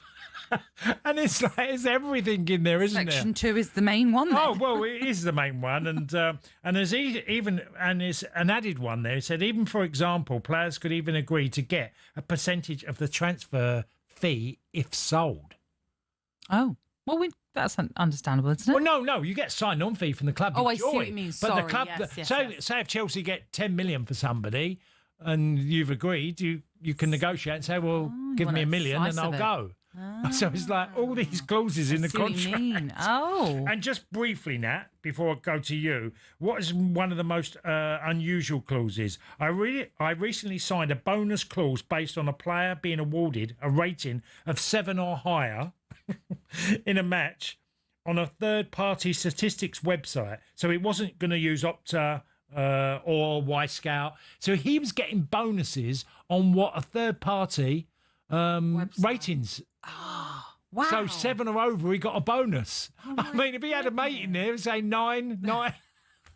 I mean, I'm thinking, how did a club agree that? Yeah, that does seem a bit balmy. Third party, so it's an independent ratings on a player, but that's just an opinion. Yeah. Someone might say, he never played a 7, give him a bonus for that, you know. Yeah. That's a strange one. I've never That's heard a strange one, no. But there's a lot more in it, and it's a really good article by Gary. Okay, I'm going to quickly take you to the Daily Mail, and it's an article by Kieran Gill where he's gone, the long throw is back, but here is why it is not working. In this article, he basically highlights that from the 2 match weeks that we've had already in the Premier League, 5 Premier League clubs have not yet utilised a long throw into the box. Chelsea, Fulham, Manchester City, Sunderland and West Ham are those 5 teams. Aston Villa, actually, have had the most throws into the penalty area this season, although not being fruitful at all for them because they're yet to score a goal. But he says in this article that in 2025, and I know we're only a few games in, he said on average 3.4 long throws we've seen per game in the Premier League, which is on the rise year on year. I know it's still very early in the season, but he says it's very in vogue. The problem is he's been speaking to an expert, Thomas Gronemark, who has been involved in a number of Premier League clubs utilising his speciality in long throws. He himself has been talking about the fact that, yes, you are seeing a lot of Premier League teams utilising long throws. The problem is, he says, they don't have world-class throwers, so it's not being used in the right way and to their advantage. He says it's kind of a case of you're just seeing them hurling it in there with hope and hoping for the best.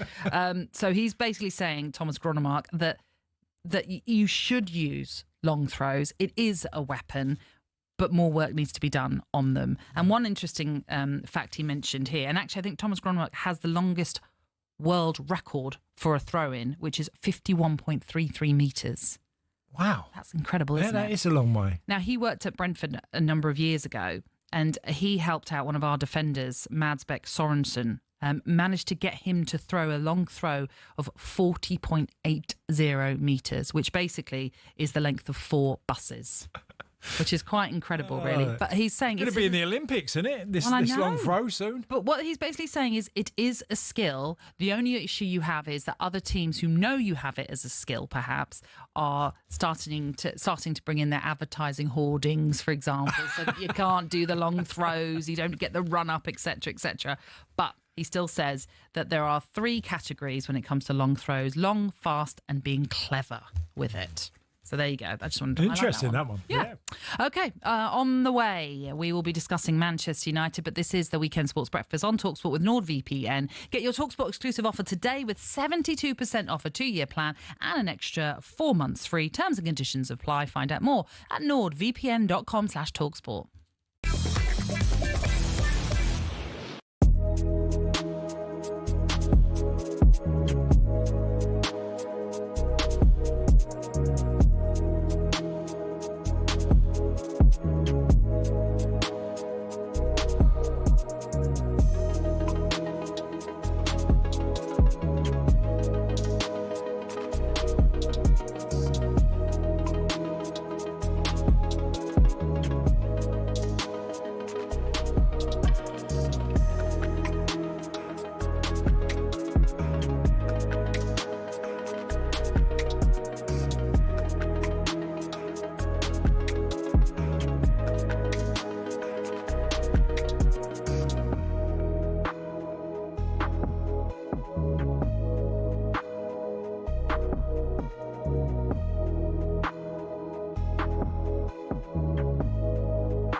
Welcome along to the weekend sports breakfast here on talkSPORT with the former Chelsea striker Tony Cascarino and me, Natalie Sawyer. We are with you until 9. Here are some of your headlines today. Newcastle's £70 million move for the striker Nick Voltemada is nearing completion, but head coach Eddie Howe has offered no guarantee about the future of Alexander Isak as they take a trip to Leeds for today's 5:30 kickoff.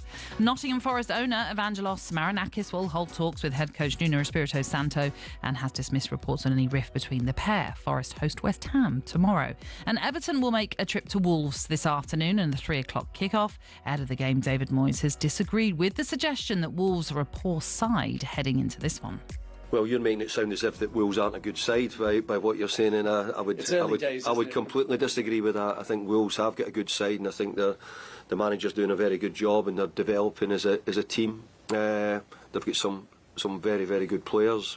So I'd go against what your question was, but look, we go to Wolves knowing that we know we've got a difficult game and we're going to have to play really well to get a result. Yes, a 3 o'clock kickoff at Molineux. And obviously David Moyes complimentary there, but Wolves have had a tough start. Yeah, they have. Yeah, I mean, it's one of them games today where, obviously Wolves get beat by Manchester City in the manner they did. I thought the result flattered City to some degree. Right. For 25 minutes, Wolves were in the game, had a couple of chances, and then City punished them. Everton, I think over the course of the season will gradually get better, and he's made a number of signings, whether it's loans, that having that new stadium and the atmosphere. I actually think it doesn't always work this way, but a lot of teams suffer with a new stadium. I think it'll actually work well because the design of the stadium is quite clearly to make it as intimidating as they can. And the players are going to love it. The unfortunate thing is for Everton in some ways so are the opposition. Yeah. Going to such a great stadium. Yeah, very true. It is a 3 o'clock kickoff. We will bring you updates on that game, though, throughout Game Day Live, which will get underway from 2:30 as they keep you up to date with all of the key incidents and goals that happen from all the 3 o'clock kickoffs. Right. Talking of which, one of those 3 o'clock kickoffs is Manchester United against Burnley at Old Trafford today. So let's talk about them once more. It's been a tumultuous week for Manchester United after their 1-1 draw with Fulham last Sunday, which leaves them winless after their first 2 games of this Premier League season. They then got dumped out of the Carabao Cup after losing to League Two side Grimsby in midweek. Boss Ruben Amorim, who has overseen just 7 Premier League wins as the Red Devils boss, has had to field a lot of questions about his side's performances. That's in the Premier League, I should say, those wins. And his own future after admitting that sometimes he hates his own players. That is always the idea, but to be honest with you again, when I have these comments, I'm not thinking about that. I'm just explaining what you saw is what I saw, what everyone saw. And I tell the truth. I'm not thinking about, sometimes I'm thinking about, especially in press conference, what I'm going to say. After these kind of moments, I'm not thinking about that. I'm really honest on what I see. I cannot say a different thing. You watch the same game that I watch. I'm not going to change the narrative or control the narrative. It is what it is, and I'm just trying to be honest with you guys and with the players. Okay, so that's Amorim explaining why he is so honest when he speaks to the media. Joining us to look ahead then to what might feel like a crucial game already for Amorim, it's the Guardian's Manchester correspondent Jamie Jackson. Jamie, good morning. Hi, Jamie. Good morning. Okay, Jamie, I've got to ask you this because the standout feature of what we just heard for me is, well, okay, you're being really honest and there's no, good answer to being knocked out of the cup by Grimsby, but how would you act if your player spoke as honestly as you? Yeah, I mean, I heard you sort of mention this earlier, Tony, about players if they sort of, I want to leave Old Trafford, I want to stay at United sort of thing. I hear you. It's an interesting one, this, because obviously I've been with them all week. I was at Grimsby. I was in the press conference yesterday where you just sort of quoted some of his comments. And, I think that it's a little bit of a change this week. I think we've seen, or he's expanded more on who he is and his style, because obviously I covered them, last season when he came in, and it was the first time I've heard quite so much verbosity, as in, this is what I'm thinking and I'm basically going to give it to you unfiltered. On the one hand, we always put a lot of mark by being honest, and that's a good quality. But I think you can still be honest and rein in some things because it's confusing. I think basically that's what your question driving at, Tony. I think it's confusing what he's saying to the players, actually. And also, I would suggest the hierarchy. So Jim Ratcliffe, Jason Wilcox, the director of football, because you look at these comments, you're kind of having to decipher what they mean. And in elite sport, yes, it's all about absolutes. We go out there to win. We focus on this. This is what we're going to do, X, Y, and Z. And so if you're not sort of talking clearly, whether it's admirable or not, it's not quite the point. The point is you have to get a message across. So, it's easy for me to sit around and sort of not criticise Ruben Amorim, but analyse him as I am doing. But I have to say it's not very clear. And so sometimes it is a black and white thing. You come out after the Grimsby game, you say, look, we weren't any good, we move on. And then that's kind of your message, right? And so for him to then sort of say, and I understand why he was saying it, because I was sat there, he sort of said it in a kind of gentle tone. Sometimes I hate my players, sometimes I love my players, sometimes I hate my kids, sometimes I don't. He was using that as a sort of example of how he's up and down. But he didn't necessarily have to do it this way. He could have just sort of said, look, I was disappointed. I shouldn't have said what I said after Grimsby. We move on. And I just think it sort of poses more questions than actually answers, which for him is counterproductive. The bottom line is he says we need to win more games. So how do you go about doing that? Well, let's keep things simple. When I'm talking, I'll get a message across the players. We go out there, this afternoon against Burnley, and we'll try and beat them. But all this other stuff is sort of, as I keep on saying, confusing for the players and the team, which is counterproductive what he's after doing, which he needs to start winning some games. I think it's 27 points from 29 Premier League games. I mean, think about that statistic a second. I mean, that's not good. Yeah, I mean, you're right to talk about the confusing nature of him. I mean, he is a gift in that sense. He's a gift that keeps on giving with some of the things he says. When he talked about last season, this is the worst Manchester United team, and how he's sort of mentioned as well about how, I might be around, I might not be around. It's just bizarre, some of the messages that he puts out there. But I do wonder if a lot of it is slightly lost in translation, in the sense of he doesn't mean to make as many headlines as he ends up doing. But Jamie, I suppose the bigger question now is just how important is today's game? Yeah, I mean, I can't believe I'm saying this, but it's correct. Just sort of 3 or 4 games in the Premier League season, he kind of has to win this game. I don't necessarily think he goes anywhere if they lose, but we just don't know. We just don't know. Think about what happened to Ten Hag last season. It was slightly later in the season, sort of October the 28th. But, he'd overseen a sort of £200 million plus spend, as Amorim has done this summer. And he went, he was basically sacked. So it's very important. They have to start winning games. I've got to say, in the sort of 8-9 months he's been in, he's not improved the team. He's taken it backwards. Look at what Thomas Frank, I know each club is different, but look what Thomas Frank has done with Spurs. I did the City game last Saturday, a week ago, in which Spurs won, and they were excellent. What a unit already Spurs are under Thomas Frank. And you then go to sort of his post-match press conference, Thomas Frank's, and it was a lot, more forensic, more calm. And you just compare that to Ruben Amorim. None of this would matter, Natalie, if they were winning. He could say and do what he likes, yes, because he's winning. That's the bottom line, isn't it, in football or in any sport? So therefore, to go back to your question, yes, today is very vital for the team, but actually for him. I don't think he's won back-to-back Premier League games. Think about that for a start again. I mean, these sort of damning statistics are everywhere. These facts, his record are everywhere. You can look from everywhere. So yeah, he has to win, get to the international break, calm it down. Then I do believe it's Manchester City after the international break. That'll be a juicy one. Jamie, there's one thing that, you're fixed on this formation that he does, which is obviously the wing backs are really important. But I keep seeing them really struggling. Whoever plays right back or the right wing back or left wing back, they seem to be really struggling. Dorku was really poor the other night. I felt sorry for the young lad who came in, Fredrickson, who came in. He struggled. Dalu struggled for me. It feels like you used the word confused. I think they're completely in that position as a player, not quite sure how to do their job as a wing back. Yeah, I mean, he said yesterday for the first time, I will change my formation once this formation, the 3-4-3, they can do it with their eyes shut. That was his phrase. But I'm thinking, as I'm sitting there, thinking, well, it's been 8-9 months. They are shut because it's been 8-9 months. Will they ever be able to get this formation down so slickly that they can do it with their eyes shut? Maybe it's time to change now. And again, this goes back to what we're sort of discussing. they're not winning games, and they're not only not winning games, they're not performing. I mean, that display at Grimsby, it's the worst I've seen in the flesh. I've covered them for sort of 12, 13 years. It's the worst United display I've seen in the flesh. Think about that, because they've basically not been great. No. And this is against a fourth tier side who played very well.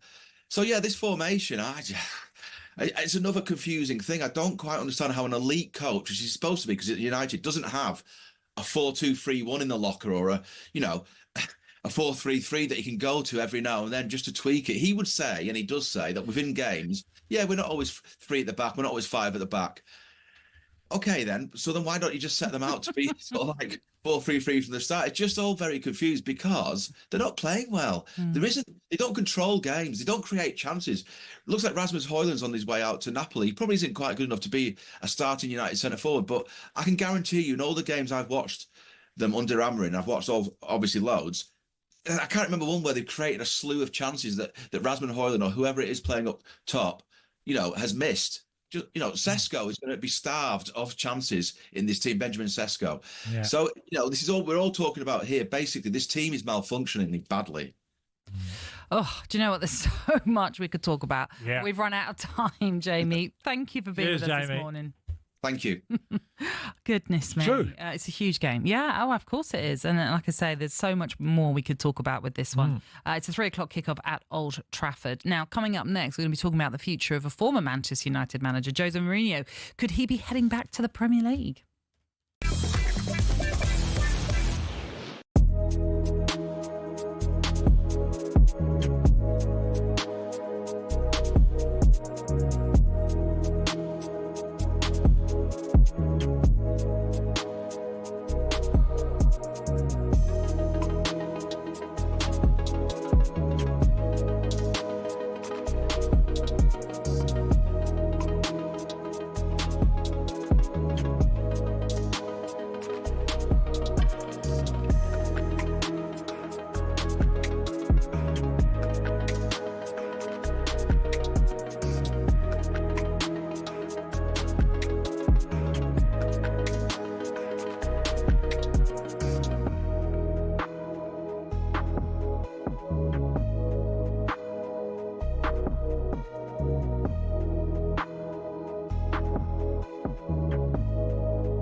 Good morning, this is the Weekend Sports Breakfast. We are live on your radio, YouTube and smart TV. With me is a man who is certainly happy to give Elton John a run for his money when it comes to spectacles. That's Tony Cascarino.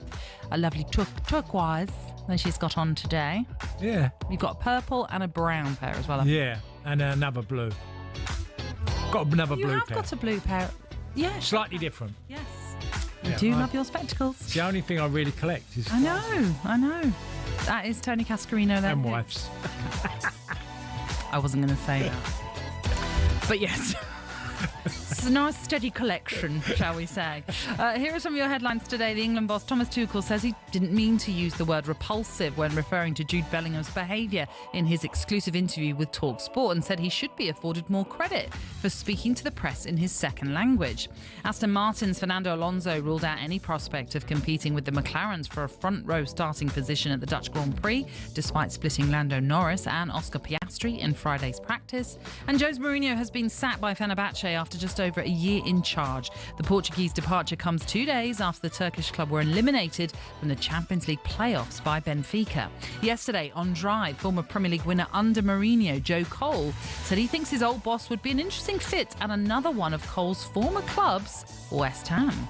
I think it would be fireworks if they were together. I think it would... If who were together? West Ham and Jose? Yeah. If bad fireworks? Good fireworks. Good fireworks? Yeah, good. I think it'll be good.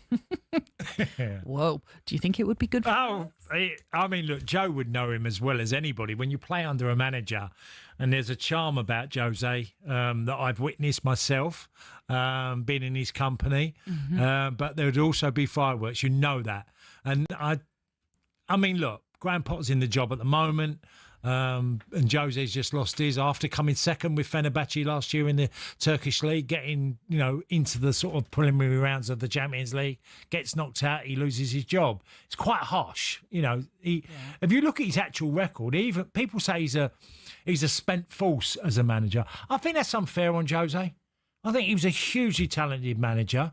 You look at when he took Manchester United second, and he said that's one of the biggest achievements he'd had in the game, and many other things, winning a cup. And, I just think Jose still has something to offer. And by the way, the Premier League would absolutely benefit from having Jose back.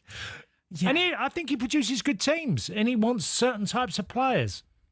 So, yeah. So you think there is still a place for him in the Premier League? Absolutely, yeah. But would he fit I think it's the harsh West Ham way of playing, the West Ham way that we always hear about from West Ham fans? Well, he has produced entertaining sides as well. I've seen, his Chelsea team that got lots of goals of Ian Robin, Damien Duff, Idiger Johnson, and many others.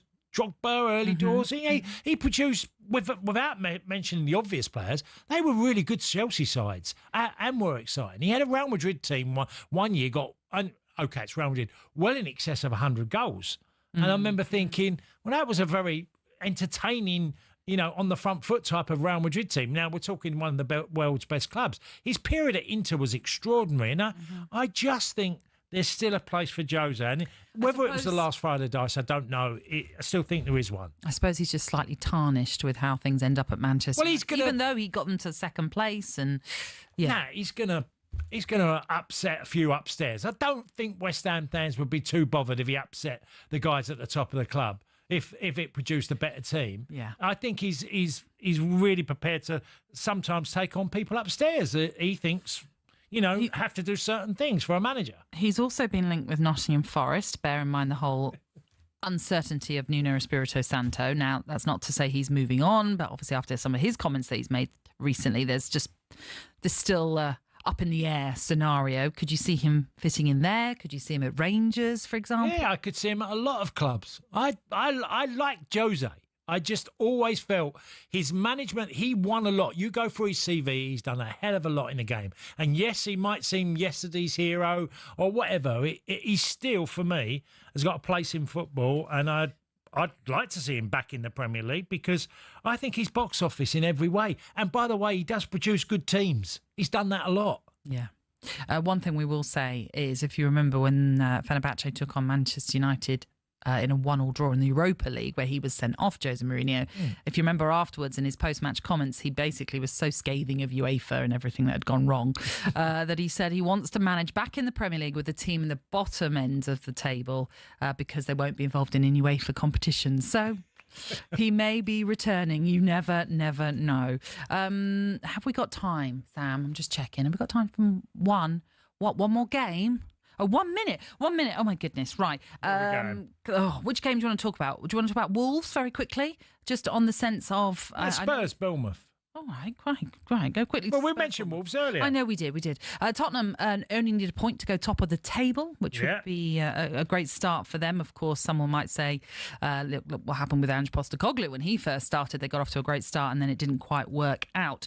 But they come into this off the back of 2 successive wins under Thomas Frank in the Premier League. And we heard Jamie Jackson there talking about how impressive they were against Manchester City in particular. One of the things you're definitely going to get with Thomas Frank is versatility when he sets up his team for whoever they're playing. Yeah, and they've been really good against Burnley, which I was at that game. Thought they were terrific. And yes, Burnley had their moments, but Spurs looked dangerous in lots of different ways. I thought their energy of their team was exceptional. It'd be interesting because Bournemouth were based, especially last year, their energy of Bournemouth and what they did. And it was a really close game there last year. It ended up a draw. Yeah.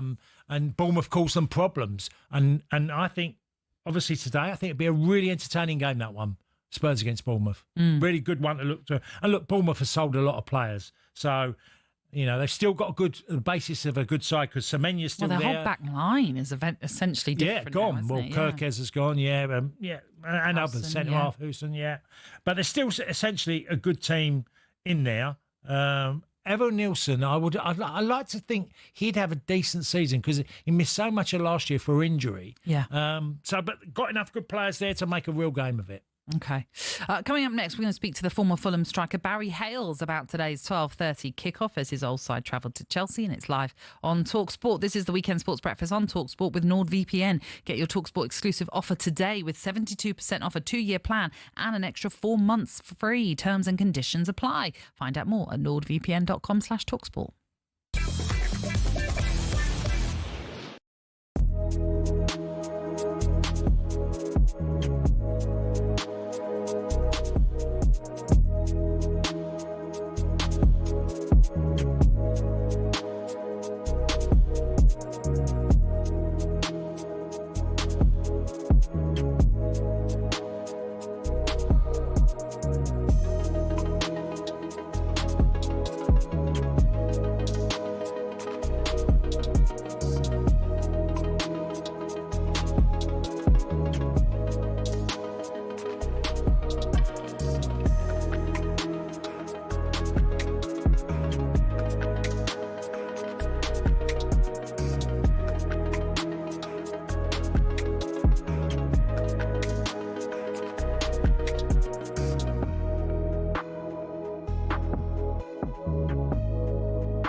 Tyson Fury, Floyd Mayweather, Canelo Alvarez. Just hearing these names makes you think money and the hundreds of millions of dollars, pounds or Saudi riyals in boxing. But that's at the top. At the bottom, it isn't quite the same. Even for those on the rise, there's not an awful lot of cash in the boxing world. And if you're just starting out, well, it can be a very costly exercise indeed. But don't take my word for it. Here's the former European champion, talkSPORT's Spencer Oliver. You're turning professional and you're boxing, let's say, York Hall on a non-televised fight. You have to sell tickets to earn any money, but you have to cover the wages of your opponent as well. So if you don't have the ability to be able to sell enough tickets, you effectively have to pay to fight. A far cry then from Jake Paul facing Mike Tyson in 2024, when the purse was reported to be around £48 million. But the vast amounts of cash lining the top dog's pockets isn't the norm in a typical fight. Let's say you're lucky and you get between 5 and 10 grand. You're going to get 10 grand max for that. 10% goes to the trainer, 25% goes to the manager. Then we've got the tax man to pay as well. So we're cutting that money in at least half. So now you've got 5 grand for a 10-week camp. So you're talking about a guy here earning, he might be clearing 500 quid a week. How do you support a family on that? So boxers chase the dream. And, you know, there's probably 2% of them that actually make it. So say you do make it and you start to rise up the ranks. Strikers Boxing, a training academy, says the mid-tier fighters can earn more, somewhere between £10,000 and £50,000 a fight, depending on record, profile, opponent and popularity of weight class. It's only at the top level does the real cash start flowing in, with the top-tier professionals, i.e. those going for titles, earning 6 figures a fight. Something else you'll have heard of is the terms prize fighter or journeyman. A prize fighter is, as it sounds, someone who picks up fights where they can and gets a nice big check if they win. Journeymen are the fighters who take on up-and-comers, effectively used for experience in the ring. Even if they're going up against a real prospect, a young Anthony Joshua, for example, these guys will be lucky to earn more than 10 grand. So the average boxer isn't as rich as you'd think.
Good morning, this is the Weekend Sports Breakfast. I'm Natalie Sawyer and with me it is the former Celtic and Marseille striker, Tony Cascarino. Good morning. We're discussing all the big issues of the day for you. We'll have a preview of the weekend's Premier League action, including a West London derby between Chelsea and Fulham, which is live on talkSPORT.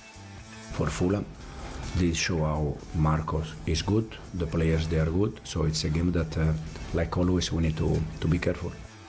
Jose Mourinho was sacked as Fenerbahce manager earlier this week. Could we see him managing in Britain once more? Why not in the future? People can say that the Scottish League is a league of 2 teams, but it's a league of passion. That was Jose Mourinho talking about potentially managing in Scotland, where he's not managed before. So that would be a new test for him. Would you want Jose at your club? Why not get in touch and let us know this morning? And 2 days ahead of transfer deadline day, our chief football correspondent Alex Crook will join us to discuss the latest news. Will Alexander Isak finally get the move he wants? Difficult for me to give you any clarity on the future. I've said before, I don't know what the future holds in that respect because I'm not dealing with it myself. I'm concentrating on trying to bring players to the club. Yeah, and Newcastle travel to Leeds today in the late kick-off in the Premier League. We'll discuss that one later on. But right now, let's look ahead to today's unmissable sporting action with NordVPN. Breakfast Sports Preview on talkSPORT with NordVPN. Get an exclusive 72% off a 2-year plan plus an extra month and a £50 Amazon gift card for free. Terms and conditions apply. And there are 6 games in the Premier League. Coverage begins here on talkSPORT at 11 at Stamford Bridge for Chelsea against Fulham, which kicks off at 12:30. Then there are a whole host of 3 o'clock games, including Manchester United, Burnley, the Sunderland, Brentford. Also Spurs take on Bournemouth and Everton heads to Wolves before finally being completed today with the 5:30 kickoff at Ellen Road, which sees Leeds take on Newcastle. All the action, all the goals will be covered for you in Adrian Durham's Game Day Live from 2:30 as we take you round the grounds from the Premier League and beyond for all of those 3 o'clock kickoffs. But of course, we'll keep you updated on everything taking place today. Let's focus on the West London derby that's coming your way this lunchtime. Live on talkSPORT, Chelsea against Fulham. A London derby by the Thames. SW6. João Pedro with a great opportunity. Well, here it is. He's there to hit it in. It's Fulham against Chelsea. And he's won it.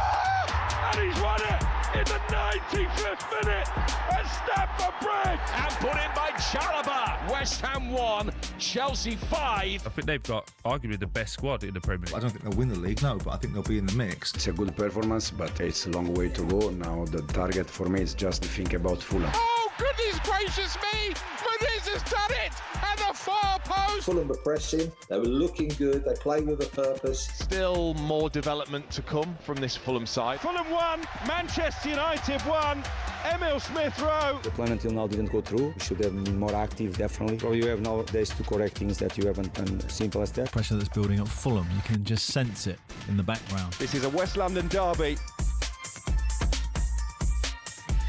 OK, let's talk more then about the Fulham side of things, because earlier on we did talk about Chelsea, didn't we, Cass? I'm pleased to say, joining us to look ahead to it, it is the former Fulham striker, Barry Hales. Barry, good morning. How are you? Hi, Barry. Morning, Natalie. Morning, Tony. You OK? Very well indeed. Barry, I wanted to ask you first up, because literally Fulham have been redundant in the transfer market, which is, has had major concerns for Marco Silva, who spoke quite openly about the lack of activity, which is sort of, you've had 2 draws, you've had 2 decent results as 2 draws, but, you feel there has to be more coming in through the door. Yes, as time ticks on, it's a difficult time for Fulham fans.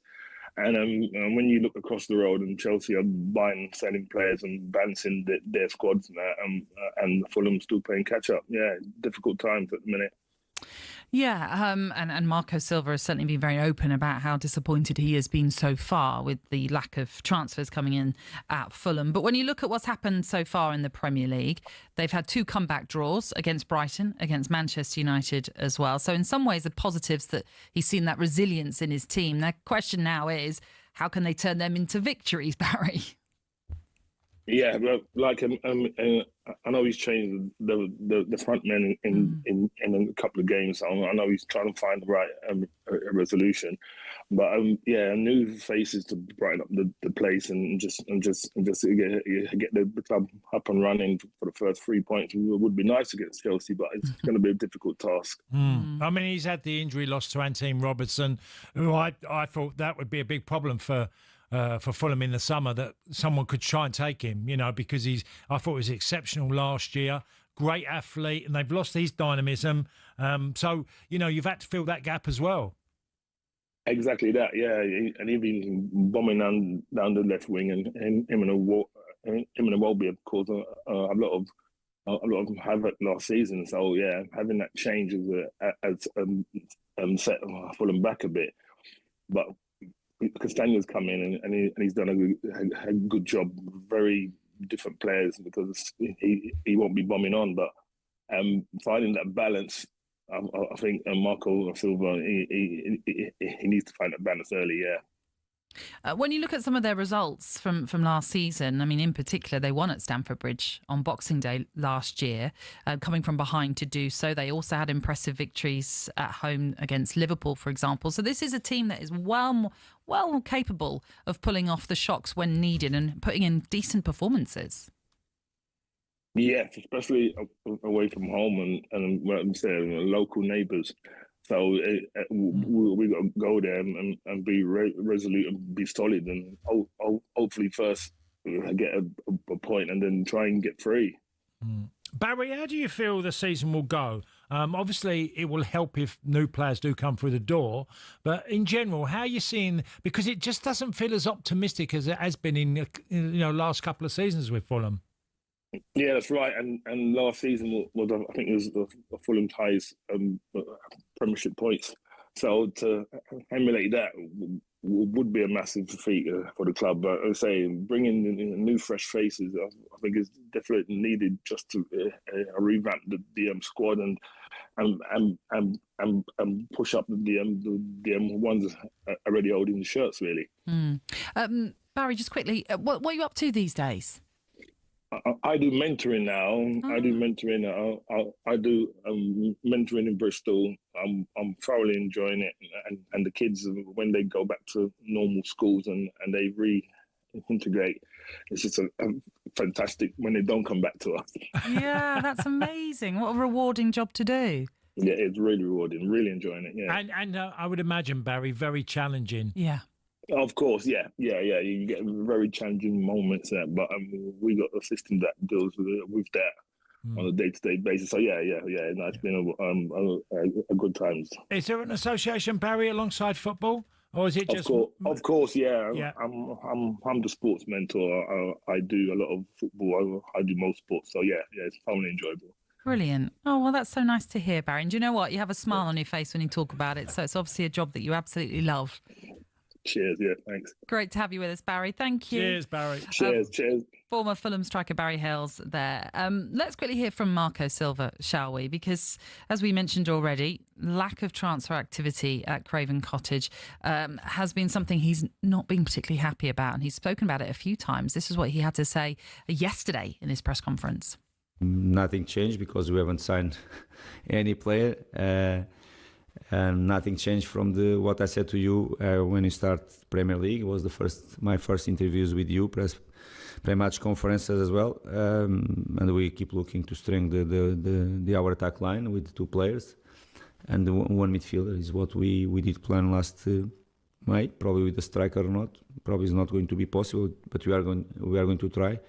But the other 3 positions, yes, 2 wingers and 1 midfielder, definitely we need to see them coming through the door and to strengthen our squad. As I said, we have a fantastic group of guys, right mindset, always ready to challenge and to face the challenge with all our positivity. But we need some depth, we need quality, we need the competition inside the place, and we need these 3 signings at least.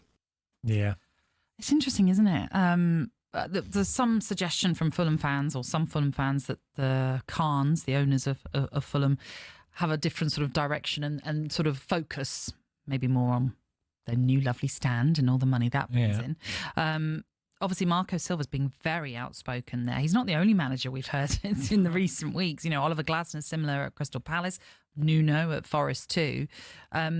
Something interesting as well that Marco Silva had said previously was that when you leave things to the final stages, he said, Cass, it's not in your control anymore. With time, you can take better decisions and not make mistakes. And that is the key thing there at the end of the day. Obviously, he has been talking about this a number of times, but ultimately he is saying to Tony Khan, if you're going to bring a player now within the next few days, that is more of a panic than anything else. And this is work that should have been done previously. Yeah, look, it's right to bring that up. Yeah, look, they had a great season with their points tally last year. You'd think there'd be a lot of optimism. The manager knows that his head's on the line all the time. Yeah. If they have a bad season, it'll end up falling on him.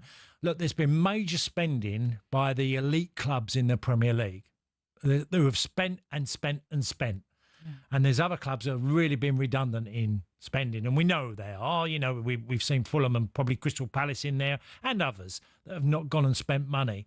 And this has been a problem, by the way. And I'm just going to divert slightly on this because most of the clubs in French football haven't got any money. Okay, apart from PSG, the obvious, most of the clubs haven't got particularly any money, and that leads to obviously one thing is that the top 6 could easily become the top 6 as in the positions at the end of the league. Yeah. But, because they are dominating in the transfer market, which I think is a concern. Yeah, it certainly is. Well, Marco Silva goes to Stamford Bridge, looking to pull off back-to-back victories for the first time ever at Stamford Bridge, having beaten them on Boxing Day last season. It's a 12:30 kickoff. It's Reshman Chowdhury, Sam Matterface and former England defender Stuart Pearce who'll be involved in that one. Coverage will begin at 11 on Game Day. Exclusive even. That was our preview of today's unmissable sporting action with NordVPN. Cybersecurity built for every day. Find out more at nordvpn.com/talksport. Breakfast Sports Preview on talkSPORT with NordVPN. Get an exclusive 72% off a 2-year plan plus an extra month and a £50 Amazon gift card for free. Terms and conditions apply. All right, next up, we'll bring you the latest odds from Coral, and a little bit later on, we're joined by the former Leeds manager, Brian McDermott, with his former team taking on Newcastle.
This is the Weekend Sports Breakfast. Pleasure to have your company with us this Saturday morning. It is a two-time League 2 winner, Tony Cascarino, who's with me, Natalie Sawyer.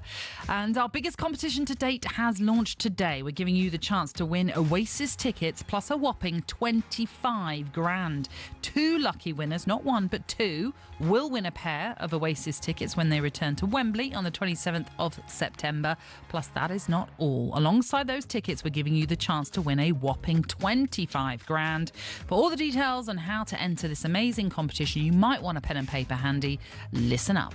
18 plus, UK excluding Northern Ireland. For a chance to win, text the word Oasis to 83338 and you're in the draw. Text costs £2 plus 1 standard network rate message. You must have the bill payer's permission. Or you can enter for free by calling 0330 880 3338. All entries must be received by the 19th of September at 9 a.m. This is a talkSPORT limited promotion run on talkSPORT, Talk and Virgin Radio UK stations. Full terms and conditions at talksport.com. Yes. Oh, by the way, you're Natalie Sawyer, yeah? Well, once upon a time. Go on. Well, you said League 2 winner twice. Go on then. 3 times. And who did you win those? I went twice with Marseille and once with Nancy. Yeah, well, because we got promoted but had to stay in the same division. Doesn't count. No, I got promoted 3 times. Well, I got 3 bonuses. All right, it does count then. All right, I apologise. We got that one wrong. Sorry. If you're going to do it, Natalie Sawyer. We've moved on from Natalie Sawyer, Cass. It's time for your latest odds from Coral. The Coral Daily Download on talkSPORT. Brought to you by Coral, the home of the free-to-play Golden Rewards Shaker. 18 plus max 1 reward per player per selected Shaker Day. 8 a.m. to 8 p.m. Restrictions and T's and C's apply. Gambleaware.org. You know what you need to do, by the way? Go onto Wikipedia and edit it, because it says there you've only won it twice. Oh, well. They discount one of them. That's why you don't believe everything you read on Wikipedia. I know. Don't look at my birth year. It's not right. It's really not right. I'm a very young person. Does it age you or make you younger? No, it's... I don't want to say it's technically correct, but I'm just saying, just don't believe it. Right, good morning, Simon Clare. Simon. Good morning. What is going on? Hang on a second. I think Natalie said he'd won the League 2 twice, and then Cass said the other time he got promoted. I'm not sure that counts as winning it, does it? Well, yeah, we did win it. I think I won it with all 3, yeah. Well, now you're saying you think you won it. Yeah, no, I did. I did. Anyway, Simon, let's move on. Very quickly. Simon, quick. This is not for today, but for sometime next week. I've got a son who's an Arsenal fan. He wants to get a price on the quadruple for them. Oh, wow. And I can't seem to get it anywhere. I can get all individuals and make it an accumulator, but I can't get the quadruple. Right, we will get it up because you're right. Actually, technically, you're not allowed to accumulate them all because if it's like a relator's accumulator. But I mean, I'm guessing 3 to 1. I'm doing this live. 21, 20. I mean, it's got to be 200 to 1 plus, isn't it? Yeah, I think he was hoping for bigger than that. I'm a bookmaker, Cass. You never get positively surprised. I've told him it's not going to happen, but he says he wants to do it. So, listen, I'm an Arsenal fan, so I love his optimism. I'm with him all the way. Let's get to the early game, mate. We got Fulham are going to Chelsea. Chelsea are going to be odds on. How short to a team that buys everybody against a team who buys nobody. Yes. I thought when you were chatting earlier, about Fulham, you're right. There seems to be not so much optimism this season with them, and they've started with the 2 draws. They're 4-1 away from home, the West London derby. Chelsea 4-7. I think they started well. Obviously, club world champions. Delap's 9-2 to score first. Pedro 4-1. Jimenez, good to see him in the goals. Get a goal the other night in the Caribou Cup. He's 3-1 to get a goal. My old favourite player, Smith Rowe, he's 5-1 to notch at some stage. But I think it's going to be tough for Fulham. You Cass with your Chelsea hat on. I'm going there today, and I expect it to be. I just think Chelsea's midfield is so dominating in the way with Caicedo, Fernandes, and probably Pedro in front because obviously Cole Palmer's out. But I think it'll be a tough day for Fulham. But they're capable. On their good days, they can be a really good side. Not sure we can say Man United can be a really good side at present. They're taking on Burnley at Old Trafford today, Simon. And, Well, as I say, after the midweek debacle at Grimsby, they have to get a win just to turn around and have some positivity to look forward to going into the international break. Yeah, I mean, I think they're a compelling watch, aren't they? And I think it's one of those shames. This is the sort of game you wouldn't mind being on TV just because it's almost watching Amorim and the way he's reacting. I mean, I thought it was quite painful at times, actually, in the week against Grimsby. And the post-match interviews I found extraordinary in many ways. And he seems an extremely likeable player. They're 4-11, long odds on to win today. And yet, the pressure and the interest in this game is going to be huge. 5-1 the draw. Burnley, it's a free roll in many ways. They're 7-1 to win. Chesko, I've got to say, was surprising he took such a late penalty. He's been a lot of coverage on that. I will him probably to get a goal. He's 5-4 to score at any stage, 4-1 to grab the first. He's a young player who clearly loads of ability. But what do you think, Cass, Nat? I mean, I suppose you expect a United win just to take the pressure off, but is it going to be tough? Well, if Burnley can get to a stage of the game and it's, say, 60 minutes and it's still level, it's going to be pressure at Old Trafford, that's for sure, on the United team, because United have been spoilt over the years because they produce so many great sides. And now we're looking at a team in nearly all positions is just not good enough. Yeah.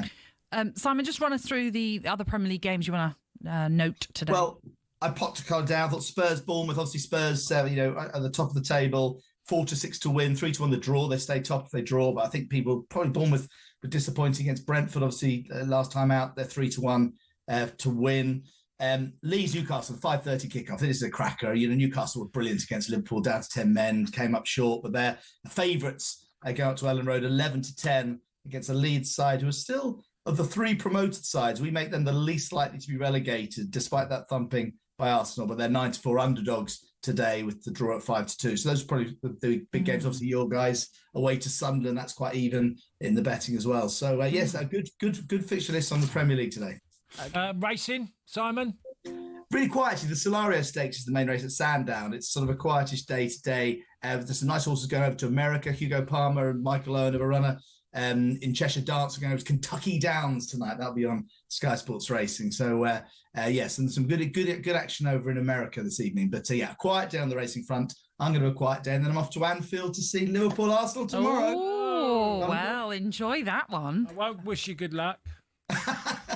A draw would be fair. Come on. I think it could be. I've got 2-2. Yeah, you predicted a draw already for that one. Yeah. Simon, enjoy it. Thank you. Yeah, have a lovely weekend, guys. That was a look at the latest odds with Coral. It's 18 and over. BeGambleAware.org. Please do gamble responsibly.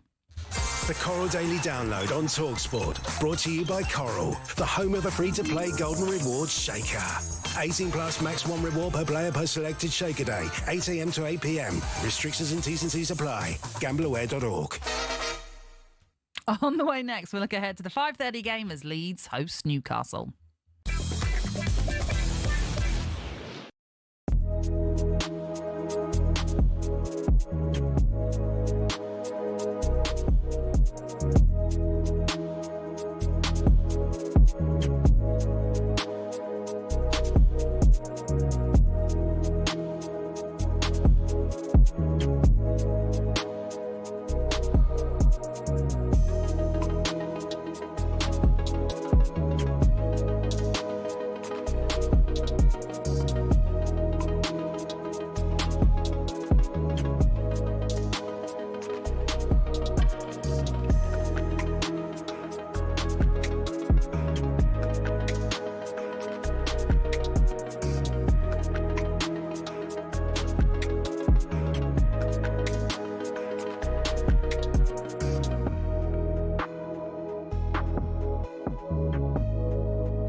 Good morning. This is the Weekend Sports Breakfast with the Republic of Ireland's fourth highest goal scorer, Tony Cascarino, and me, Natalie Sawyer, with you until 9. Here are some of your headlines today. Tottenham have signed the Netherlands attacking midfielder Xavi Simons from RB Leipzig for £51.8 million. They host Bournemouth in the Premier League today, kicking off at 3. Manchester United midfielder Kobbie Mainoo has asked to leave Old Trafford on loan, but the stance from the club is that they want to keep him and hope that he will stay and fight for his place. And there's an array of trending stories on talkSPORT.com, so here is Sean O'Brien to give you the latest.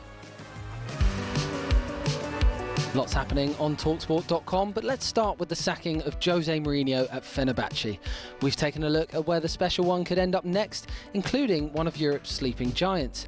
Ruben Amorim is safe for now, but the talkSPORT listeners are already suggesting who the next Man United manager should be. From Sean Dyche to Brendan Rodgers, watch fans make their case over on the website. And you can also read the extraordinary warning that one former Norwich player had for Marcelino Nunez as he moved across the East Anglian divide to Ipswich. That's all over on talkSPORT.com. Sorry, we're just debating the fourth highest goal scorer for the Republic of Ireland or not. You are the fourth. Don't be getting a testimonial. I should be third because I scored in the testimonial and it should have counted. So I should be third, level with Frank Stapleton. We're not counting it. All right? You're fourth. For all of those stories, head over to our website, talksport.com. Now it's time for us to focus on the late kickoff in the Premier League today, which sees Leeds take on Newcastle. Despite two terrific performances, the Magpies are yet to win this season and only sit on 1 point after an opening day draw with Aston Villa and then a defeat on Monday to Liverpool. While Leeds picked up a huge victory against Everton on the opening weekend, it was then followed up with a bit of a humbling at Arsenal last weekend as they lost 5-0. Just before we bring in our next guest, I'm sure one person in particular who's desperate for this window to shut is Eddie Howe, because every press conference for him, unfortunately, is dominated with Alexander Isak chat. Yeah, and also it would continue because of they've signed a centre forward in Motivate coming in. You know, Voltemada. Yeah, Voltemada. Sorry, Voltemade. Nick, not Voltemada. Yes, that's right. Yeah, and coming in a number 9 who's not a big lump. No, well, he's Peter Crouch. He's that skinny. I've seen him play quite often, and he picks up balls in the middle of midfield and he'll run at players. He's like a dribbler or someone who's 6 foot technically 6, very good, which is extraordinary. Yeah. So, but they'll definitely have to get another one as well. Yeah, and he's not one of those that's seen as a target man in that sense of the tradition. Not leading the line target. No, he'll drop deep and do all sorts. So yeah. Quite an exciting young player that they're getting there, who was the top 23, scorer. I think, isn't he? 23 years old? Yeah, just I think he is. Yeah, and he was top scorer at the under-21s, wasn't he, in the summer when played he England in the final, didn't he? Helped guide Germany to the final, but yes, they lost that final in the end. Let's look ahead then to this game at Ellen Road in more detail. I'm delighted to say joining us, it's the former Leeds boss, Brian McDermott. Brian, good morning. How are you? Morning. Hi, Brian. Right, let's talk about what happened most recently for Leeds in that 5-0 defeat to Arsenal in the Premier League. I know they also lost at Sheffield Wednesday in midweek in the League Cup. But I'm sure, Brian, like any manager, every manager has suffered a big defeat. How do you go about getting confidence back into your team? Yeah, we got beat 6-0 at Sheffield Wednesday once and it keeps showing it on Sky, so I do remember that. No, it's just the next game. I mean, Arsenal is always going to be a really, really tough game. It was just that they were passive on the day, and that's not how Leeds operate. Ellen Road's another story. When I went to Leeds as manager, I didn't realise you don't realise what a monster club it is, and it is. It's an absolute giant of a club. And the only show in town, this year is to become a Brighton, a Bournemouth, a Brentford, and get established. Because if Leeds can get established in the Premiership, it'll be right up there as one of the top clubs. Well, Brian, I was looking at the lineup today, and I'm not sure if he'll play centre forward, but Calvert-Lewin, he's got 2 lads either side of him. You could go Nonto and Daniel James. Certainly would suit him and in the way he plays. Calvert-Lewin's got quite a lot to prove because we all know his quality. Obviously, the big downside is the amount of games he misses.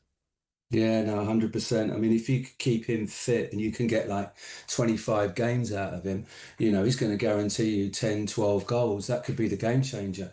So I like him as a player. He's a super player when he's fit.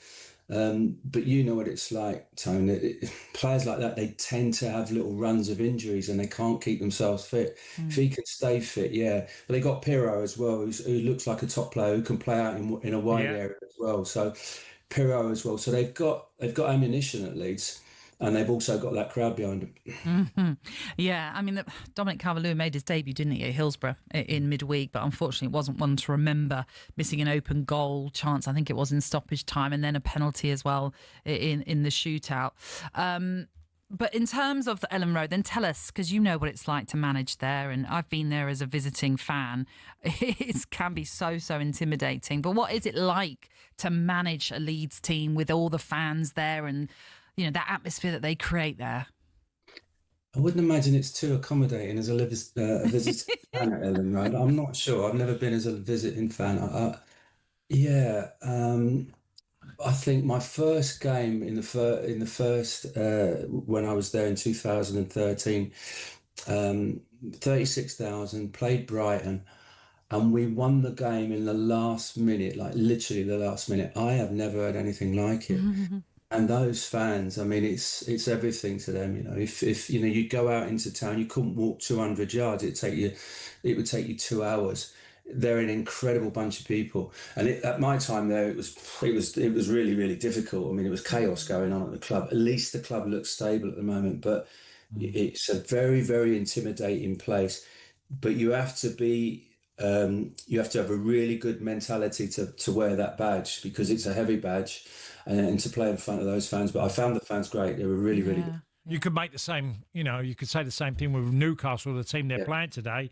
And by the way, how well they played Monday with 10 men and, took Liverpool right to the limit. And they're a decent side, Newcastle. I think obviously Joe Linton's out injured today because he came off and looked like he'd be out for a while. But they were a really good side as well. Yeah, do you know what? I look at Newcastle and I looked at that game the other night. It was so unfortunate at the end to lose the game in the last minute. But I've been watching Eddie Howe. How well has he managed that football club in the last month or so? All the chaos and all the carnage that's going on with the centre forward, Isak. And he's been so clever. He's not written him off because he might not go. Yeah. And if he does come back, he's got to use him. It's such a difficult situation for Eddie to deal with, and I think he's dealt with it brilliantly. I really do. And in the meantime, they've just signed a boy from Germany as well, who's a really interesting player. He's only really kicked into gear league wise in the last sort of 6 to 8 months. Yeah, he might hit the ground running, but you're right. He's like a Crouchy type. He's about 6'5". He's not really aggressive, but he can drop in. He can run into channels. They don't make too many mistakes in their recruitment, Newcastle. Yeah. Have you ever been involved in anything like the Alexander Isak scenario? I don't think at that. I've had players that have, sort of basically refused to play. You don't really want to put that out into the public domain. There's not a lot you can do about it because, whatever happens, it's gonna.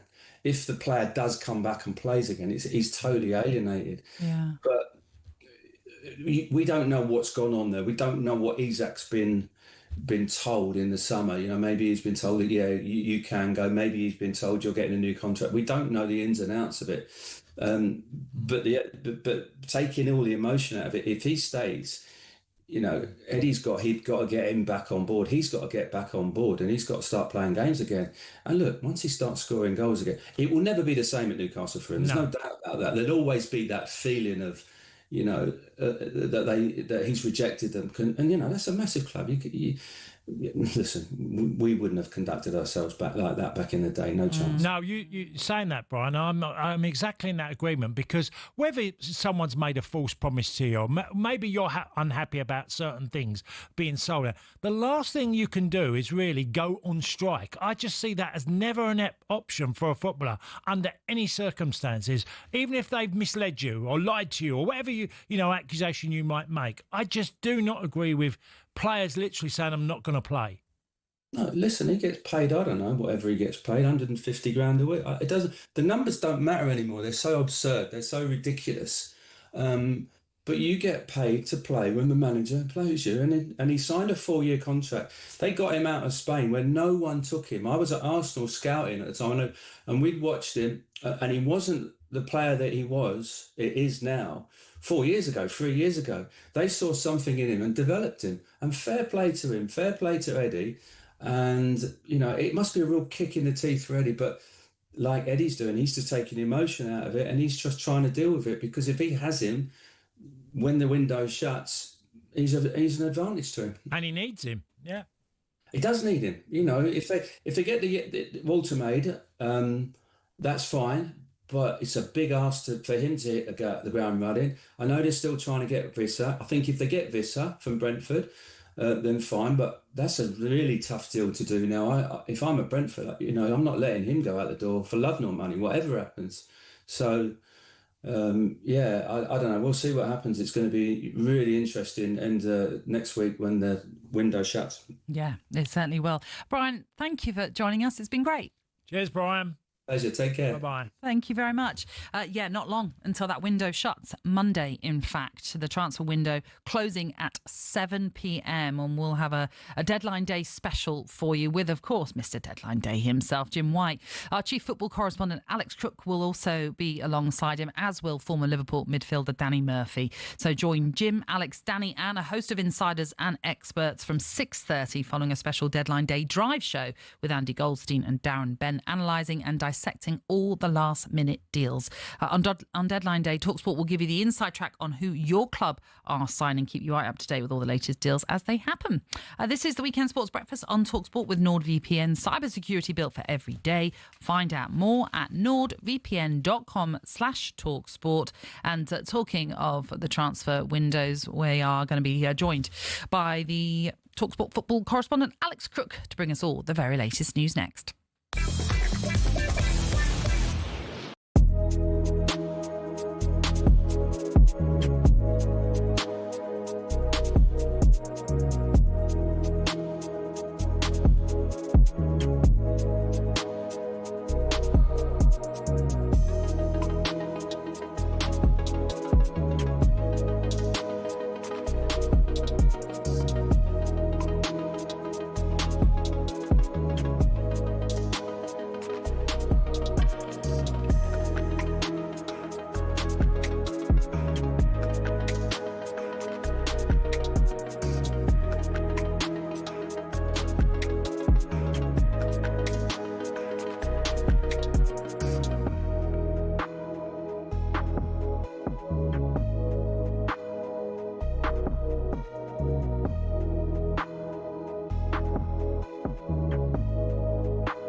Good morning. This is the Weekend Sports Breakfast with a man who has the freedom of the French city of Nancy, Tony Cascarino, who's with me, Natalie Sawyer, and we're with you until game day warm-up. talkSPORT understands Bayern Munich have agreed a loan for Nicholas Jackson with Chelsea. Jackson has been given permission to travel after an agreement has been reached. Alex Crook will bring us more on that in just a moment. Britain's Cameron Norrie lost at the Arthur Ashe Stadium to Novak Djokovic as the 24-time Grand Slam champion battled through injury. This at the US Open. It means there's no British interest now in either the men's or women's singles. And the England boss Thomas Tuchel believes his comments about Jude Bellingham were misconstrued. Here's what the head coach had to say about his previous comments where he labelled Bellingham repulsive. Well, I created an upset with this word. I used the wrong word. There's no doubt about it. I thought I have a little bit more credit in a live interview and from you guys to do all this in my second language. I just talked too long and I didn't want to repeat myself, so I used the wrong word in my second language. It's still my responsibility. It was my responsibility, and I'm sorry that I created these headlines. I created the upset. I straight away made contact with Jude to make this very clear. And yeah, from there we go. I should have done better. Has it affected your relationship at all? I hope not. But because it happened unintentionally. There was no message involved, and now it's a moment for Jude to focus on his rehab and for us to focus on camp. Yeah, interesting what Thomas Tuchel had to say there, Cass. It's been one of those that's dominated a lot of the back pages as well. But at the time, I remember we both discussed this and we both said the same thing. It probably has been lost in translation. Yeah. He hasn't meant it as the big criticism that we ran with as the media, let's say. But also, it wasn't his opinion. It was his mother's opinion. He was just relaying it. I know, and sometimes words, you know, especially in a different language, you don't quite know the strength of the word, how powerful or how offensive you could be. You know, I feel, you know, just give him some leeway. Wow. Which is what he's asking. And he's, you know, he said he's sorry. He didn't know the true meaning of the word, that it can be way worse than just, you know, I didn't like, saying something I didn't like what I saw. You know, it was just one of them scenarios. You just move on. Yeah. And Faye handled it brilliantly, so, yeah. Yeah. But, I mean, the only concern is, has it affected any kind of relationship? I hope not. I know Jude would give him... You know, Jude's played in Dortmund. He's played, you know, in Germany, and I'm sure he stumbled on a word or two when he was out there, and he probably's done the same in Spain. And isn't the best thing to turn it into a positive? Like, repulsive, yeah, that means I'm annoying people. I know, look, it's antics that some people might not like, and some of the way he goes about things that clearly Thomas Tuchel's mother doesn't like. But you can turn it into a positive and say, I'm a niggly player, I'm an annoying player, I get under people's noses. Yeah, the words just carries a bit more strength and weight, doesn't it? But then people wouldn't, you know, especially if you're abroad. I say this to you often, that, you know, there's learning a language and being totally fluent and understanding nearly every word in the dictionary. Yeah. You know, and being, you know, getting by. You know, he speaks well in English anyway. So. OK, let's get the latest transfer news, shall we? Because the window is closing on Monday, 7 p.m, that deadline. Pleased to say, joining us to run us through the latest, it is talkSPORT's chief football correspondent, Alex Crook. Morning to you, Alex. Alex. Good morning. Happy weekend. Happy weekend. I was going to say I was going to transfer deadline day eve. Let's start with the news that we just brought our listeners, which is that the future of Nicholas Jackson might well be sorted and it might well be away from Chelsea. Yeah, this is what I mentioned when I was on with Sam and Troy yesterday morning. Bayern Munich very much in the box seat when it comes to Nicholas Jackson. There has been some talk of Newcastle and Aston Villa, but obviously Newcastle prioritising elsewhere. And Villa, I think, are really struggling at the moment for PSR to get any signings over the line. They have now agreed a deal to Chelsea with Bayern Munich for Nicholas Jackson. It's a loan deal initially, including a double-figure loan payment. 15 million euros is that loan fee, and then there's a 65 million euro sell-on clause if Bayern decide to make that move permanent at the end of the season. So potentially, this is a package worth 80 million euros for Nicholas Jackson. He's been given permission to travel, to undergo a medical, and he's already agreed a pre-contract with Bayern if that deal does become permanent at the end of the season. Right, OK, so we've talked about Chelsea and Nicholas Jackson. What about the episode at Newcastle, which you know, Alex, I'm sure you'll be glad to see the back of this and when the window ends, because it's Isak Newcastle all the way, isn't it? Yeah, probably not quite as pleased as Eddie Howe will be, because he's asked about Alexander Isak every time he addresses the media. I think this could still happen between now and Monday night. I wouldn't nail my colours to the mast, because obviously Newcastle's stance has been he's not for sale unless certain criteria are hit. What I can tell you is that Liverpool, I don't think, are going to get anywhere near the £150 million asking price that's been touted by some journalists up in the northeast. I don't even think they're going to get near 130 million, and I do think this is dependent on Newcastle signing not just one but potentially two forwards. We know Nick Woltemade from Stuttgart underwent a medical yesterday. That'll be a club record signing. We thought when that deal was agreed, because he's 6'6", he's very similar profile to one Jurgen Strand-Larsen, that maybe Newcastle's interest in the Wolves man would be over. I was told yesterday that isn't the case. Ideally, they would like to sign both Woltemade and Strand-Larsen. What does this mean for Johan Wissa, who's been the other piece of this particular jigsaw for a few weeks now? Well, the nearer we get to the deadline, the more inclined I am to think that he'll stay at Brentford. They've got a £60 million asking price that so far nobody's got near meeting. They had a bid rejected for the Dortmund player Max Bayer yesterday. He would have been a potential Wissa replacement, but I'm not surprised that bid got rejected, because I was told yesterday afternoon that Bayer wasn't keen to make the move to the GTEC. Alex, pick us out a rabbit out of the hat. Come on, somewhere where might be a bit of business that no one's really talked about. Well, I just keep coming back to Chelsea, and they are the team that always spring a surprise. We mentioned yesterday that Adam Wharton is on their long-term list of targets. I think that's a very difficult deal to be done between now and 7 o'clock on Monday, bearing in mind Palace are likely to lose Mark Gay to Liverpool. They've already lost Eberici Eze. I do wonder about Chelsea and Kobbie Mainoo, though. We know that he's pushing for a move from Manchester United. Might they see that as a market opportunity late in the window? And very briefly on Manchester United, part of the bomb squad, Anthony, after a sort of successful spell at Real Betis last season, it looked like he'd be heading back there, but that's not quite the case now?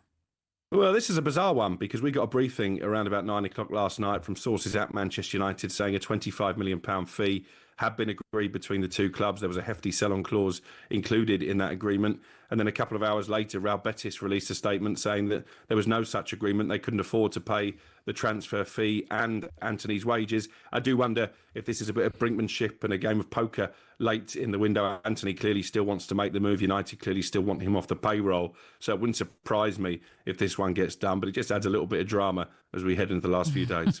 Brilliant. Well, enjoy Anfield tomorrow, because you'll know you're there, Alex. You'll get a nice I will. warm I'm going for an entertaining draw, Tony. I think a bit that's what you said as well, Cass. Yeah, indeed. I'm going the same way. All right, well, thank you, Alex. Don't forget, Alex will be back, not only at Anfield, you'll no doubt hear from him, but also for that deadline day special coming your way from 6:30 on Monday. That is it for us this morning. We're back tomorrow as we react to all of today's Premier League and EFL action, and then tomorrow we'll look ahead to what is to come. Cass is on his way to Stamford Bridge, so we'll let him head there shortly. On the way next, you've got the warm-up with Max and Charlie.